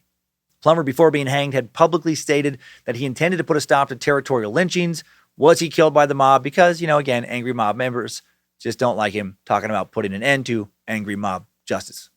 Maybe this innocent really was innocent. In his 1890 book, Vigilante Days and Ways, author Nathaniel P. Langford, one of our sources, wrote that Plummer had previously headed an outlaw band in Lewiston for 3 years before coming to Montana, but other sources state that Plummer was residing in California for most of that time.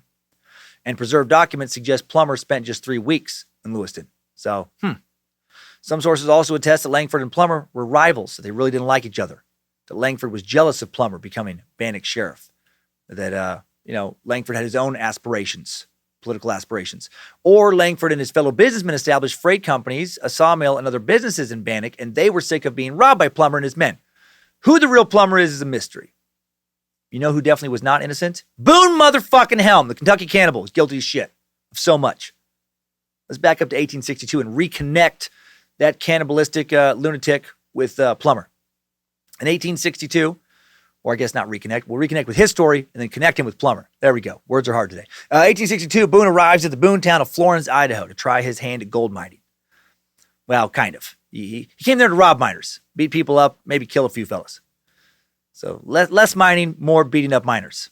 Settled in 1861, Florence only 14 miles as the crow flies from my hometown of Riggins, Idaho. I used to camp in the area of what was once Florence as a kid all the time. Literally have panned for gold in old ponds created by old long closed mines there.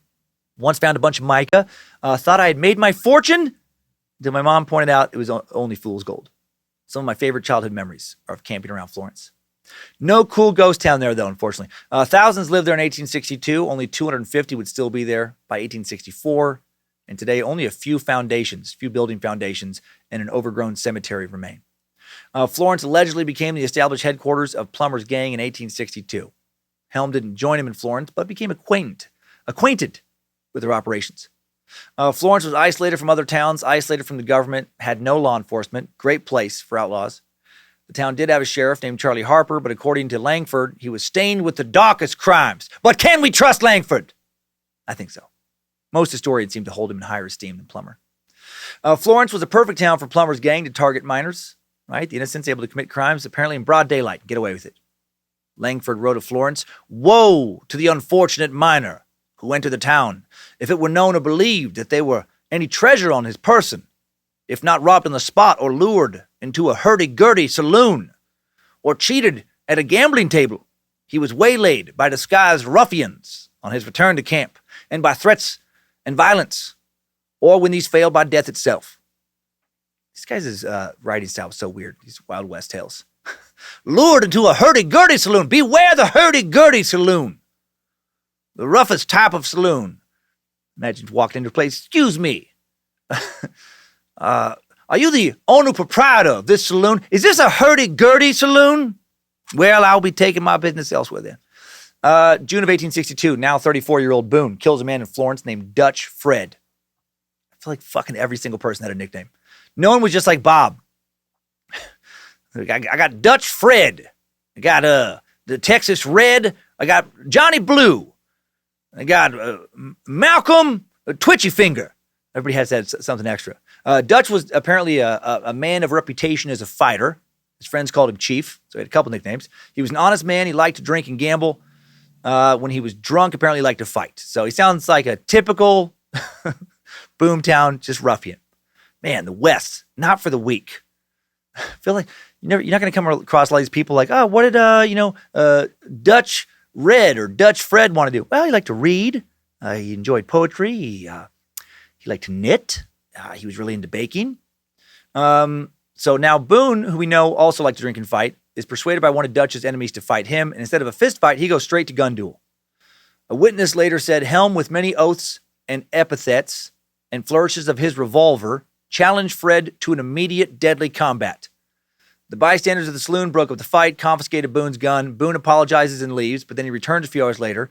Dutch Fred's still there. Boone asks the saloon keeper to return his revolver to him, promises he'll leave. Just give it back and I'll leave. And then this idiot gives him back his, well, I mean, not idiot, he's probably fucking terrified of this guy. He gives this guy his gun, and then Helm immediately heads over to Dutch Fred and then just, guns him down while he's sitting at a gambling table. Apparently he missed the first shot, but the second pierced Dutch's heart. Boone then looked at the crowd of witnesses and yelled, "Maybe some of you want more of this!" No one did. Everyone stayed quiet because he was fucking crazy. And then Boone just walked away. "Don't you ever put your hands on me, see? Don't you ever try and manhandle a cowboy. We'll cut your goddamn pimp's heart out. You understand me, pimp?" More Ike Clanton from Tombstone there, telling Virgil Earp that he'll do as he pleases. I swear, this is like, the more I got into the research, the more this suck made me like Tombstone. And I already love Tombstone so much. Fearing some type of revenge later for shooting an unarmed man, that was not acceptable in the Western Code of Honor. Boone now flees Florence the next day. U.S. Marshals will be alerted to his crimes. Helm now rides a horse all the way back down to San Francisco, which is quite a ride. Holy shit, this guy spent a lot of time by himself out in the woods. Then he caught a ship back up north to Victoria, British Columbia. Not long after making it to San Francisco, he probably committed more crimes, lost to history, had to run from somebody else. I don't know, maybe he ate a couple motherfuckers down there or something. Had some San Francisco sourdough and cowboy leg steak semis. In Canada, he and two partners stayed in Victoria for a week, which just incorporated that same year, frequenting bars and brothels. The area had become a gold boom area in 1858 with the Fraser Canyon gold rush. This whole thing, what a crazy place in time. All these towns popping up in gold booms all over the place, fucking maniacs like Boone Helm popping up in so many of them. How much would it suck if you were just an honest prospector, a non-violent man trying to make an honest living, right? You're mining, you're moving from boomtown to boomtown, trying to, support your family, following the gold rushes, and then time after time, right when things are going okay, Helm shows up, right? You're like, no! That dude's already robbed me in 5 other towns! Can someone please kill this guy already? It just cracks me up that a lot of these same characters, they just bounced around to all the same boomtowns, right? All over the West. July of 1862, Boone and an associate rob and kill 3 traders on a trail near Antler Creek in British Columbia, north of Victoria. That creek was kicking out about $10,000 a day worth of gold at that time. One of the men Helm kills is Dutchy Lewin, right? Arrived to Victoria in 1858. Can't be Bob again. Can't be Ken. It's got to be Dutchy. Dutchy Lewin had later moved north to the Caribou area to sell cigars and fresh fruit to miners. He was welcomed by the community, married the daughter of a local shopkeeper. In June of 1862, Boone happened to be drinking at the Bayard Hotel in Caribou, and someone there mentioned that Dutchy Lewin was making a fortune from the Caribou Gold Rush. And Helm heard all about it, and a few days later, Dutchy leaves town with 2 men, and Helm follows. On July 26, 1862, Lewin reaches a place called Captain Mitchell's Bridge. A man eating dinner at a stopping house near the bridge advised the group to take the North Trail because it was easier to travel than the South Trail. Boone Helm, most likely in this stopping house, overhears this conversation. When the 3 men's bodies are found, not very long later, there was no coroner to examine them because Canada Wild West, and then the area's only constable, literally too drunk to work that day because Canada Wild West. Locals call a meeting, elect Reverend Arthur Browning as the coroner for the day. He declares a verdict of willful murder because each man had a bullet through his head. So he's very good at doing, forensic police work. They're like, who's the smartest guy here? Reverend Arthur Browning. Browning, what do you think happened? And he just looks at him, and they each got a bullet in their head. I think they were killed. Oh, what? How shocking. The rest of us couldn't put this together. Everyone in town said that Boone Helm was their killer. People testified that they'd seen him nearby. One man even testified that on July 24th, Boone and two partners had robbed him. Boone now flees out into the woods, again with a fellow outlaw. When in trouble, Boone Helm loved to flee into the woods. On October 12th, 1862, Boone travels down to the Fraser River and is quickly, quote, reduced to the danger of a starving foot march in the wilderness. So he's starving in the woods again. That's not good for whoever he sees whoever he's with. And he's with this other fugitive, and guess what? He kills him and eats him. I kept thinking of Red Dead Redemption 2 with this guy's story. And if you played that game, the Murphy Brood, those characters supposedly based on Helm, I guess. Soon afterwards, this backwood monster makes it to Victoria. He's arrested. Hearing he'd been traveling with another fugitive, the constable asks him, where's his buddy? And apparently he says, do you think I'm damn fool enough to starve when I can help it? Or when I can help it? I ate him, of course. Fair enough. He later pulls some sort of JK. I was just joshing and is not charged with murder. Actually, the only charges they could get for him at the time was for stealing apples from a fruit stand and refusing to pay his tab at a bar. Police Sergeant George Black wants to keep him in custody until he can inform Idaho authorities that they'd captured a fugitive wanted for killing an unarmed man in Florence. That story had made it to some U.S. Marshals, but the Marshals didn't make it to Canada fast enough to get him. Boone pled guilty to the charges for the fruit and the whiskey. Is fined $50, sentenced to 30 days in prison, spends his 30 days behind bars, then gets on a steamer and heads inland to Fort Yale, British Columbia, and now a U.S. Marshal arrests him. And then that Marshal will get him all the way down through a couple little shenanigans that are too kind of all over the place to bother incorporating here, into Boise, Idaho. And in Boise, Boone's older brother, Tex Helm, old Tex, shows up. Tex happened to be working in the mining industry in Boise, and when he finds out his bro's in jail, about to be tried for murder, he sets out on a mission to buy out all the witnesses in Florence. And he does, because Wild West. When the day of Boone's trial comes and Boone is transported up to Florence, none of the witnesses show up and he is released. That had to have been a good thing to be a criminal too, with these Boomtowns popping up quickly and leaving and people just keep scattering. If you could delay your trial long enough, well, then there's not going to be any witnesses. Boone's free again. Good for no one but Boone. He heads back to Boise with his brother. Allegedly, Tex tells him, now, Boone, if you want to work and make an honest living, go down to Boise with me. But if you must fight and nothing else will you do, I will give you an outfit to go to Texas, where you can join the Confederate armies and do something for your country. Boone tries to live in Boise and become an honest miner for a couple days. And then he's like, fuck this. He tells his brother he does want to go to Texas. And Tex gives him clothes, a horse, and food.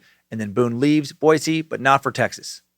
He heads to Montana instead and joins the Innocents. In December of 1862, Boone shows up in Bannack, joins Henry Plummer's gang within a few days of showing up in town. Plummer, if we believe that narrative, leading the Innocents. He was planning robberies in Montana, just like he'd previously planned, robberies in Idaho. Innocents are looting pack trains, killing pioneers. Plummer's making outlaws as deputies, and one of them is Boone, Kentucky Cannibal Helm.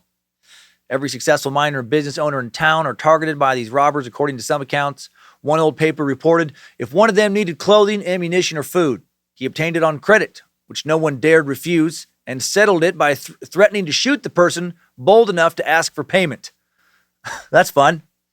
Residents walking the streets in fear every day is some new act of violence or murder. But then an outlaw named John Long, he's captured by some vigilantes near Virginia City. Wild West author Henry Plummer, hater, and first Yellowstone National Park Superintendent Nathaniel P. Langford on that committee. And in return for clemency, John Long implicates Plummer, Boone Helm, and others in a string of robberies and murders. Boone making quite a name for himself in Bannack and Virginia City, where he's likely robbing and killing unsuspecting settlers left and right, also doing weird shit like getting drunk and riding through town on his horse late at night, shouting, quote, look out, Boone Helm is coming. Again, what a fucking weird time and place to be alive. Imagine you just laid down for bed and you hear a galloping horse, maybe someone firing their gun, and then some known murderer, some asshole, is yelling, look out, Boone Helm is coming. And you don't complain. Right? You're just like, this is what I have to live with. If you complain, you're as good as dead. It's a good thing Boone Helm didn't know about the A-hole Air Banjo Academy. I feel like he would have loved that old Timesuck joke, and I feel like he would have used it to torture people.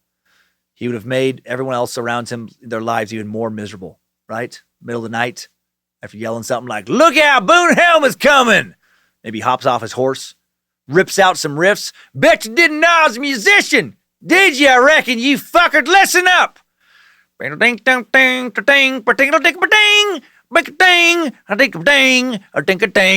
like that one? Let me know you don't like it and I'll kill you. How about Ding dong, dong, ding, ding, ding, pling, pling, to ping, pling, pling. Maybe just walks into the middle of a Sunday church service. That'll be enough, Pastor. Boone Helm has a tune for your congregation. I've tweaked out my air banjo for this here occasion. Bang, dang, bang, dang, dang. Break a dick a dick dong, ding, bang, dang, dang, dang, dong, dong.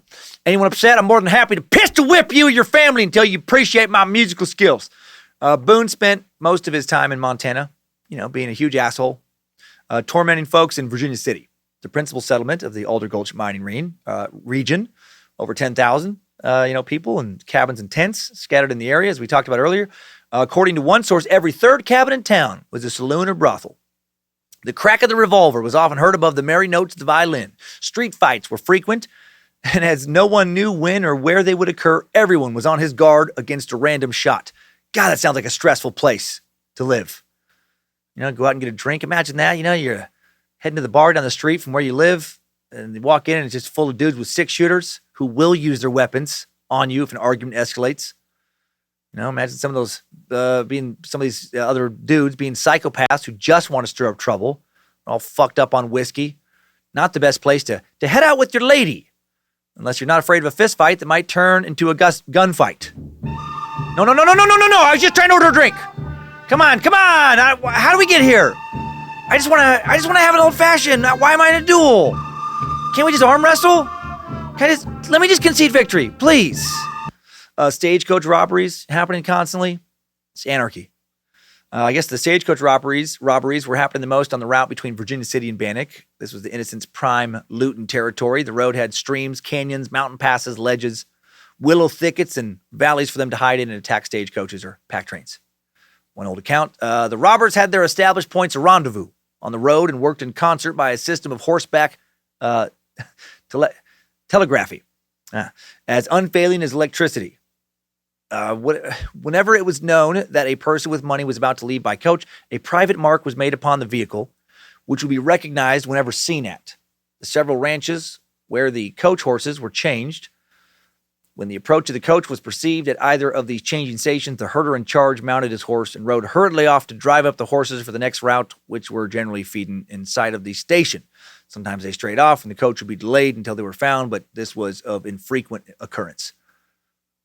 A lot of people, not surprisingly, getting sick of all this madness. December 1863, a final robbery frustrates the citizens of Virginia City enough that they decide to really take action against the innocents. The actions of a man named George Ives was the final straw for the settlers of Virginia City and what led to the formation of the Vigilance Committee.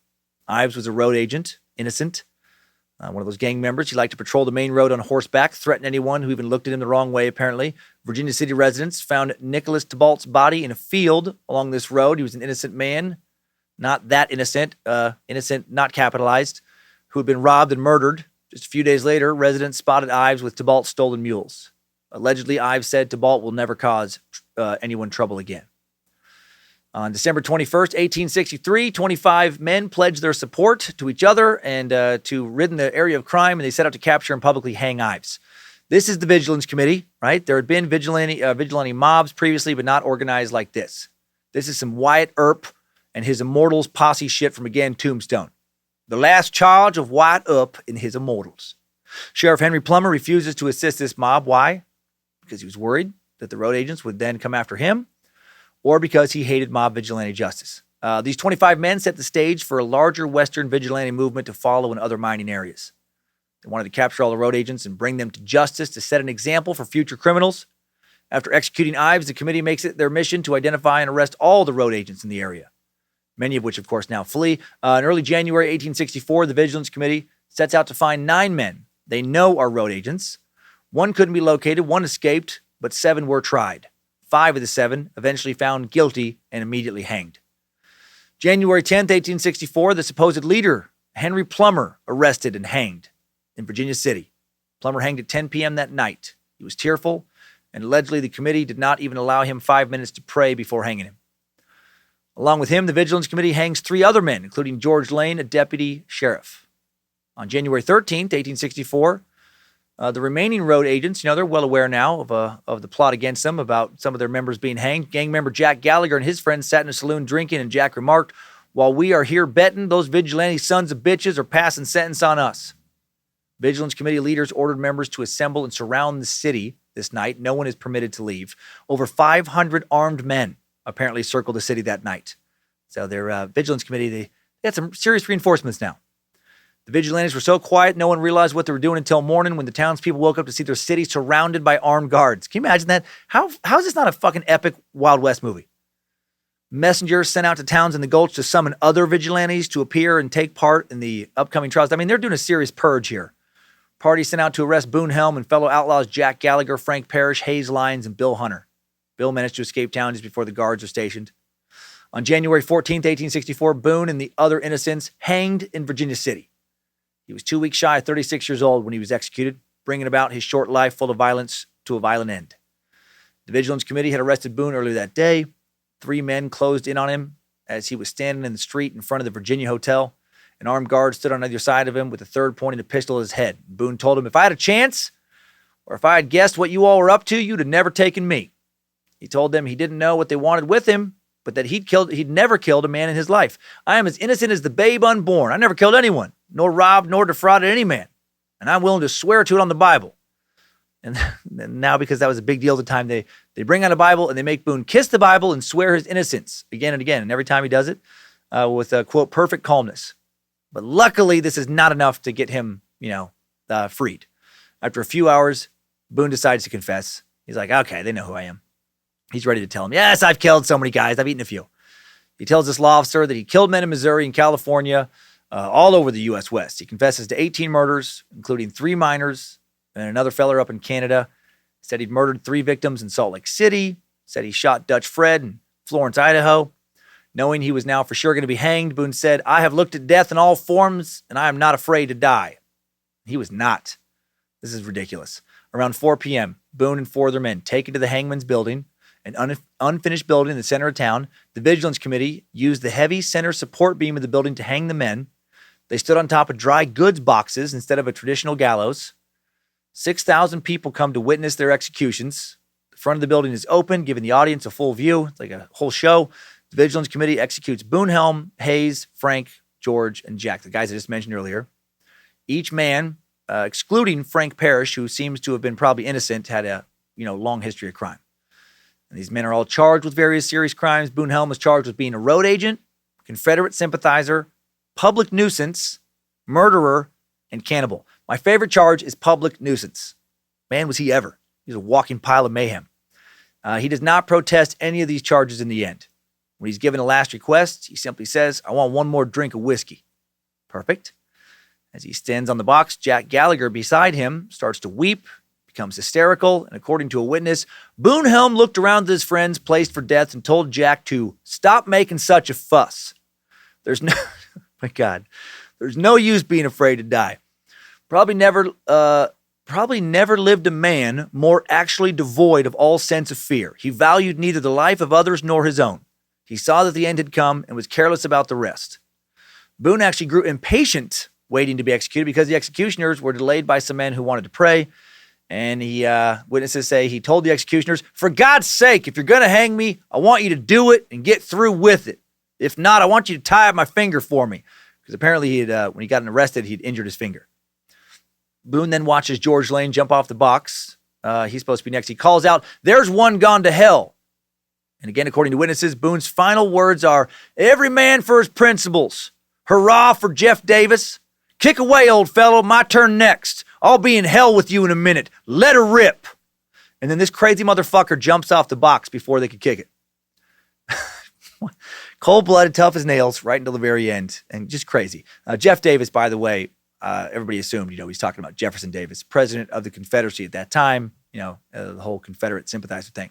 What principles was he talking about? Who knows? I bet that guy had a real interesting moral code if you were able to get him to talk about it. After he was hanged, he was cut down, and then when no one claimed his body, it laid in the street for hours, and then finally dragged off and buried.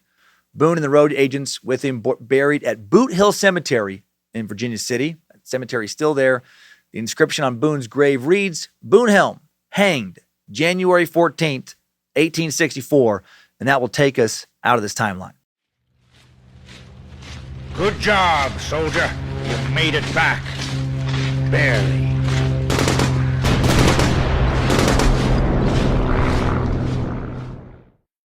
What a truly wild-ass story. Hope it was entertaining.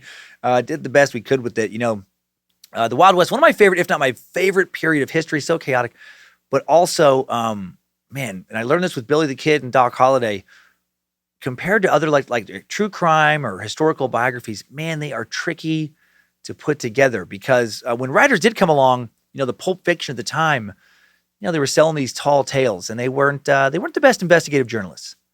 And they just wrote what sounded cool. And they got some details correct. I mean, they weren't just picking anybody. They weren't making people up. But it gets tricky to differentiate making shit up. In fact, and again, not that many people actually wrote about this guy compared to Billy the Kid or Jesse James or some of the others. But what little details we can glean, I mean, he just sounds like a character in so many Westerns I've seen. Like, where everybody's hanging out at the saloon and they're having a good time. And then just like, some fucking psychopath walks in, everybody stands, turns around and the whole vibe changes. Just that like, fuck that guy. And just that asshole, pushes people out of the way as he's walking up to the bar, demands a drink, insults the bartender, maybe slaps him. Nobody does anything about it. Just like the town bully. Like a lot of those spaghetti westerns with those Clint Eastwood movies. He just reminds me of like the stock bad guy. But a more exaggerated version with cannibalism thrown in. And it's just crazy that his whole adult life, there's no account of him and he mined for a while. And he got a job at a saloon and just kind of, dated some lady. Like once he left Missouri, he was just an unabashed, just piece of shit, just nonstop for the whole rest of his life. Just everywhere he went, he just stole, just held stagecoaches up, just, mugged people. It sounds like just killed people out in the woods. And I think when he wasn't, just killing and doing that kind of stuff, he was just gambling and just being drunk and just like fighting people in bars, like just a very chaotic life, just a very chaotic time and place. Bunch of tough people scurrying west across the American interior, for the most part back when it was so wild. No railroads back then to make it across the country, only a few wagon train routes. Not everyone took those. Long boat ride would get it done, but most people couldn't afford that. Or they didn't live near a harbor where those boats would launch from, so it didn't make any sense. Various tribes still living out in, much of America as they lived for hundreds of thousands of years. Gold nuggets laying at the bottom of creek and riverbeds waiting to make somebody's fortune, hiding in the mud of the banks of these creeks and rivers, laying intertwined with quartz and big veins underground. Just a bunch of rugged-ass men like Boone Helm, bouncing from town to town, camp to camp, looking to steal somebody's fortune. Or looking to make theirs. Saloons, brothels popping up quickly wherever miners found gold.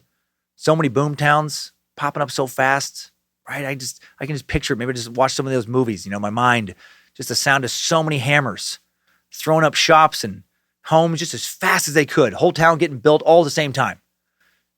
Just timber being sawed down left and right, main streets being shoveled and plowed somewhat flat, just so much hustle and bustle. An area that was pure wilderness could have 5,000 people living there just a few weeks later, 10,000 within a few months, and then be completely deserted just a couple years later. All those mines, all those miners and shopkeepers, right? Everybody's taking off for the next boomtown. Just such a chaotic time. No one waiting for a bank or a sheriff's office to be established before opening up their businesses. Most worked all day mining, then stayed up late, drinking, gambling, paying for sex, fighting, sometimes killing. Brawls, duels, robberies, just part of the chaos. And all this wildness and this human sea, tough folk, some separated themselves from the masses by being tougher and wilder than most, and one of those men was Boone Helm. I can just see him walking to the dusty old saloon, Oh, don't start trouble with Boone Helm. He's always looking for a fight. The Kentucky Cannibal. Thriving for years in a lawless environment. Born in Kentucky, raised in Missouri, Boone fled after murdering his cousin over a dispute about traveling to California. After being caught and serving some time in an asylum, Boone escaped to California to get some gold, other people's gold. Murdered and robbed along the way to fund his journey. He'd murder and rob all over present-day California, Oregon, Washington, Utah, Idaho, Montana, British Columbia, all over the Wild West. Montana is where he spent his final years, where he joined a gang of robbers called the Innocents, perhaps led by Bannack Town Sheriff Henry Plummer. Montana was home to Alder Gulch, an area full of mining towns, rich in gold and other resources, easy targets for outlaws like Boone Helm. By the end of 1863, the residents of Bannack and Virginia City had had enough of his shit and the shit of those like him, and they formed the Vigilance Committee, a group of citizens decided to take justice into their own hands, made it their mission to identify and locate each member of the Innocents and execute them to set an example to any other outlaws. And justice was finally served for Boone Helm when he was hanged a violent end for a violent man. Time now for today's Top 5 Takeaways. Timesuck Top 5 Takeaways. Number 1, Boone Helm. Born in Lincoln County, Kentucky, grew up in the small settlement of Log Branch, Missouri. Monroe County. From a young age, he exhibited rebellious and dangerous behavior, like to drink, fight, shoot guns, cause as much chaos as possible, and he never changed. It's one thing you could say about Boone Helm. Man, you haven't changed a bit, Boone Helm. You are still a scary piece of shit. Number 2, the Wild West truly was wild, because most of the land was territories, not states, because towns were popping up so fast thanks to gold strikes. There was a serious lack of law enforcement. Roadmen, robbers, outlaws, murderers, prowling around the mining towns and settlements frequently springing up. Outlaw gangs springing up everywhere. One of the most notable was Henry Plummer and his gang of road agents called the Innocents. But was Plummer their leader? This episode may have left him rolling around in his grave. Number 3, Boone Helm engaged in cannibalism at least 2 times in his life, possibly 3. Confessed to his friends who had made the journey with him to Fort Hall, Idaho, that he'd eaten human meat before, and then he'd do it again to avoid starvation. And then he made good on that promise and, ate one of them, Hal Burton, after he either died from a self-inflicted gunshot wound or when he killed him. And then it sounds like he may have eaten some of a third man in British Columbia, Canada. He was stuck in the wilderness there with another outlaw. He was spotted with him and then arrested alone. And he told authorities he'd eaten the man so he wouldn't starve. Number 4, Boone Helm never feared death, not even in his final moments. As he stood on the hangman's building facing execution, he ordered his partner Jack Gallagher to stop crying, demanded a drink of whiskey, told the executioners to get through with it. And his final words were, "Every man for his principles. Hurrah for Jeff Davis. Kick away, old fellow. My turn next. I'll be in hell with you in a minute. Let her rip." And then just jumped off the box himself, bringing his crazy life to a crazy end at not quite 36 years old and 6,000 people watching. Number 5, new info. Boone and the fellow road agents who were killed alongside him that day were buried in Boot Hill Cemetery in Virginia City. The exact location of their bodies, though, unknown. Wooden replica headstones were placed in an approximate location in 1907. Then in the 1930s, locals removed the wooden headstones and put them in a museum. New headstones put in the cemetery, but not in the exact spots that the old headstones had been. And then the original wooden headstones are now gone forever because the museum was burned down in a fire. A lot of his life has been lost to history, and now his headstone has been lost too. And good riddance, I guess. Dude sounds like just about the biggest asshole you could have come across in the Wild West, or anywhere west of Mississippi, back when he was alive. Timesuck Top 5 Takeaways. Levi Boone Helm, the Kentucky Cannibal, has been sucked. Thank you to the Bad Magic Productions team for all the help in making Timesuck every week. Queen of Bad Magic, Lindsay Cummins, Reverend Dr. Joe Paisley. Thanks to Olivia Lee for the initial research this week.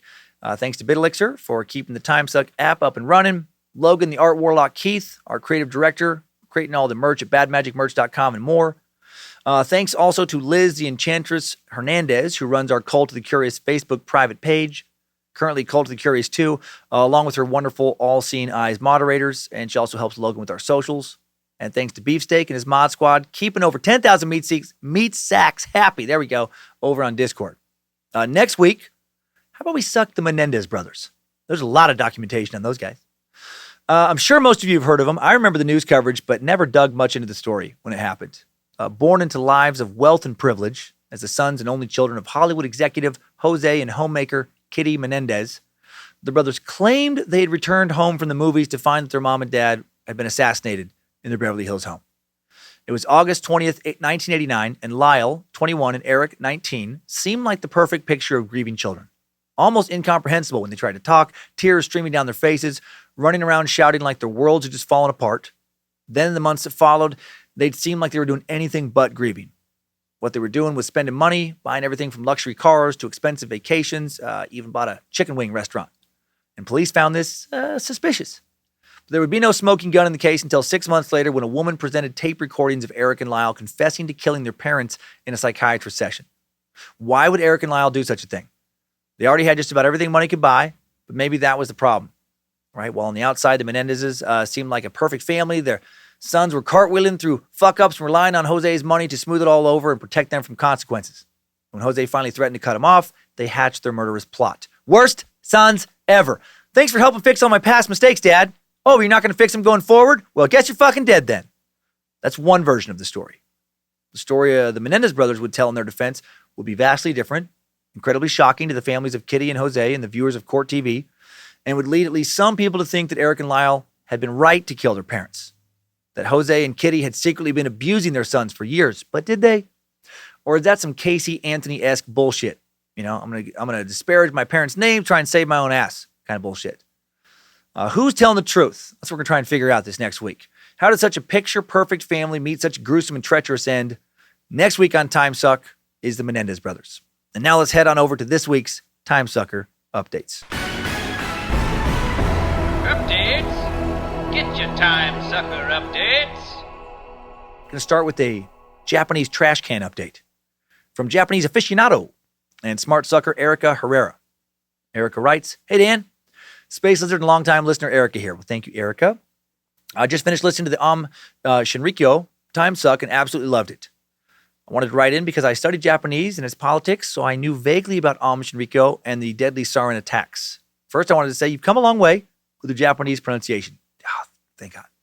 I'll never forget the way you butchered daimyo in the Okigahara suck. That's that Japanese suicide force. But the real reason I wanted to write in is because I've been to Japan several times, lived there for about 6 months, and have always been baffled by its lack of trash cans. I've told all my family and friends who've never been to Japan about how it's impossible to find a trash can there. So your throwaway line about Shinrikyo being responsible for that really blew me away. It was such an unexpected surprise, and I'm going to tell all my friends in the Japanese community about it. Anyway, 3 out of 5 stars, wouldn't change a thing. Hail Nimrod, praise Bojangles, etc. Always look forward to my Monday afternoons to listen to the new episode. Thank you and the whole Bad Magic team for spreading so much knowledge and joy. Erica. Well, thank you, Erica. I'm glad you love little random pieces of trivia like that as well. And glad I could solve a mystery for you. Also glad my Japanese pronunciation is improving a bit. Definitely try. I did change my research technique a few months ago to help in that regard. Now, before I jump into the initial research that, Zach or Sophie or Olivia has started, I first watch a few documentaries just on YouTube. I try and find short summaries, generally, if I can find good ones there. I try and find short summaries like, 20 to 40 minute range and watch a few of them. Simon Whistler is a YouTuber with a fantastic pronunciation. I'm jealous. He hosts Biographics, Geographics, and a few other series on YouTube. And the research that his team does, I feel like is solid. And it gets the words floating around in my ears before I shift over to just lots and lots of reading. So I'm glad that is, I'm showing progress. My long history of lies on the suck almost ruined the Shinrikyo suck for a shrewd meat sack Robert Shehorn. Bobbert writes, "Goddamn you, master sucker. I've listened to the entire catalog of Timesuck and have prided myself on not being fooled very often by your bullshittery. I just finished listening to the Shinrikyo suck, and I've become so jaded to your fake tangents that I thought you were fucking around when you actually weren't. When Master 40 Watt Bong hit was beating the shit out of blind kids, I thought you were setting up a joke about in the land of the blind, the one-eyed man is king. It could have been a funny joke. I literally tuned out his childhood, and then I had to re-listen because I was so focused on waiting for the punchline that was inevitably just his life. I want to thank you and the entire Bad Magic Productions team. Listening to Timesuck and eventually Scared to Death and Is We Dumb helped me through one of the roughest periods of my life. At one point, I was binge listening to the back catalog for 12 hours a day just to escape my own brain, and it gave me a much-needed break from my darkness. You have brought all of us such a twisted community of curious meat sacks, and I am proud to be a part of it. If you end up reading this on the show, please give a shout-out to my friend Josh Adams. He's a loyal space lizard, and through he and his wife's generosity, I believe he saved my infant son's life. I owe him a debt of gratitude that I can never repay. And for a pronunciation guide, although it seems self-explanatory, my name is she, as in her, and horn, as in the thing sticking out of a bull's head. 3 out of 5 stars, wouldn't change a thing. Robert. Thank you, Robert. Bobbert Shehorn. Interesting last name, by the way. Are there some horned ladies in the family tree? I love that a space lizard helped you. Not sure if you knew Josh before or met him in one of the online communities. So many different private Facebook groups out there associated with Timesuck now. Just search for Timesuck or search Cult of the Curious, Nimrod, Lucifina, Bojangles, etc., and so much comes up if you search within Facebook there, which has just been the easiest place for people to gather. So many places to have a laugh, learn something, get help, make friends, etc. And Josh, thanks for helping a friend. Friends are often, more important for families in many cases. And, we got a lot of good families here in the cult. This kind of stuff motivates me more than anything else, right? If it was just about the research, eventually I'd get bored. If it was just about the pronunciations, I'd fucking throw myself out a window. If it was just about the money, I'd lose all the passion for this. Helping people have a happier life. Get a helping hand when they need it. It is the fucking best. Praise Bojangles, he's been feeling left out lately when it comes to praises. He's a good boy. Speaking of community, active cult member Eric O'Clair has an announcement. Eric writes, I am the guilty party who started the Dandemic last year. I'm happy to announce that Dandemic 2 will be starting in just a few weeks. Hopefully this message can be read on the show prior to December, mainly for anyone that wasn't able to participate last year.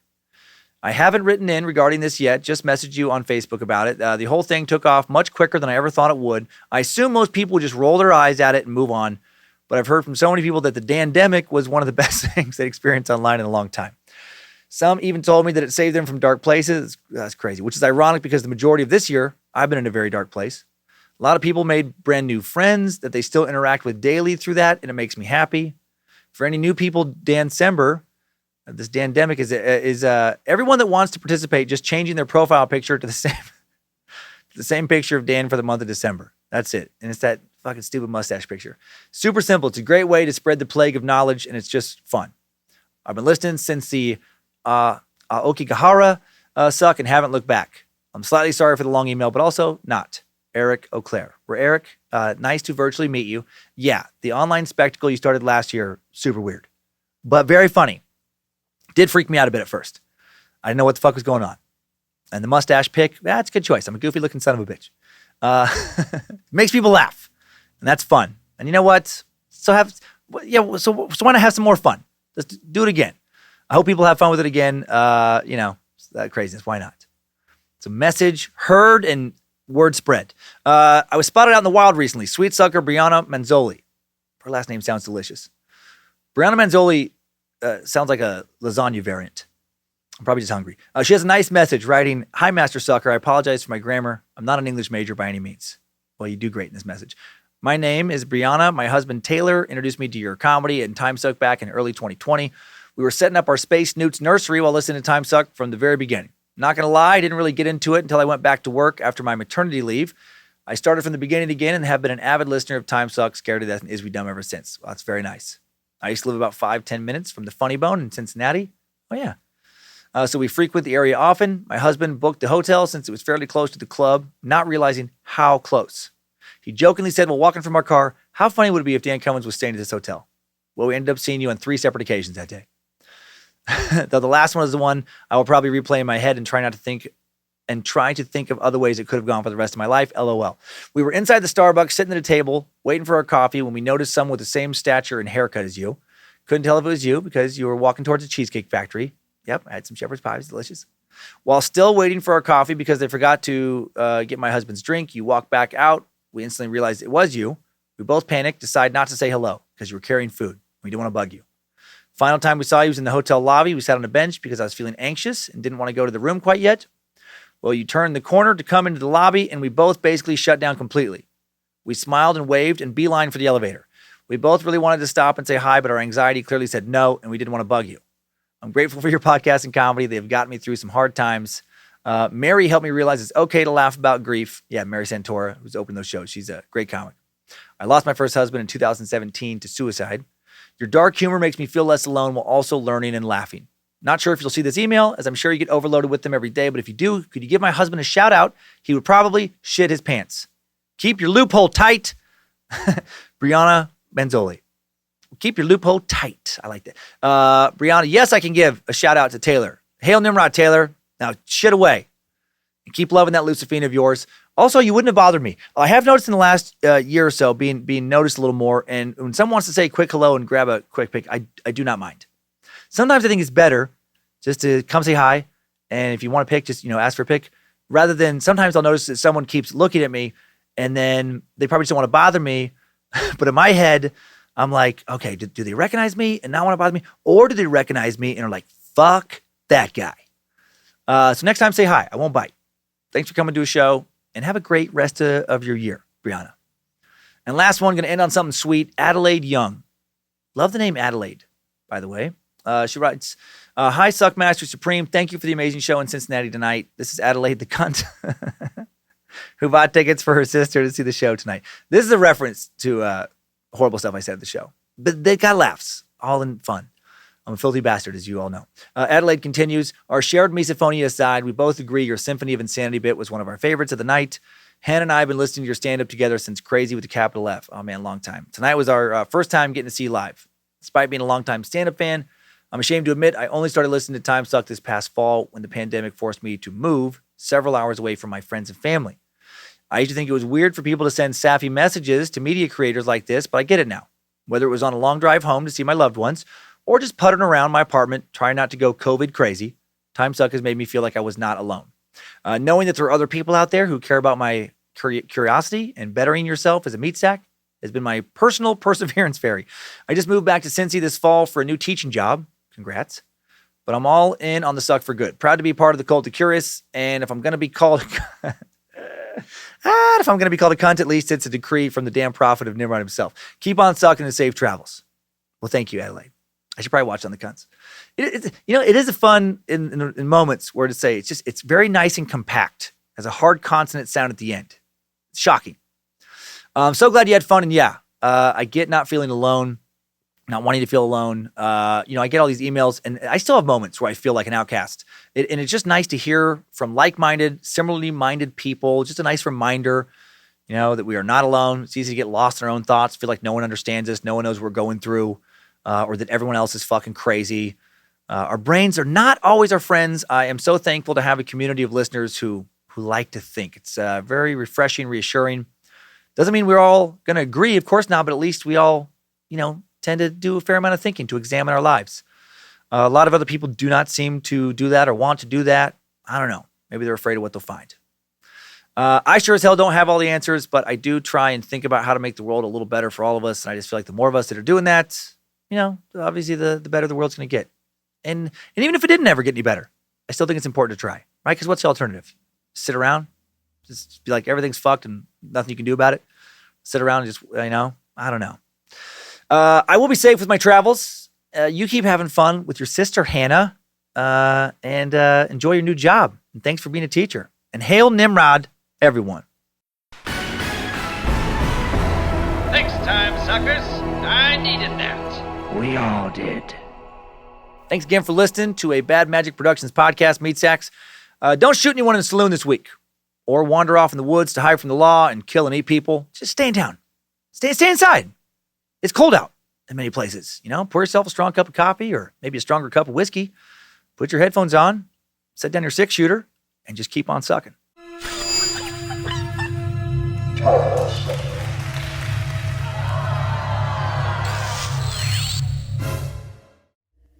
Bad Magic Productions.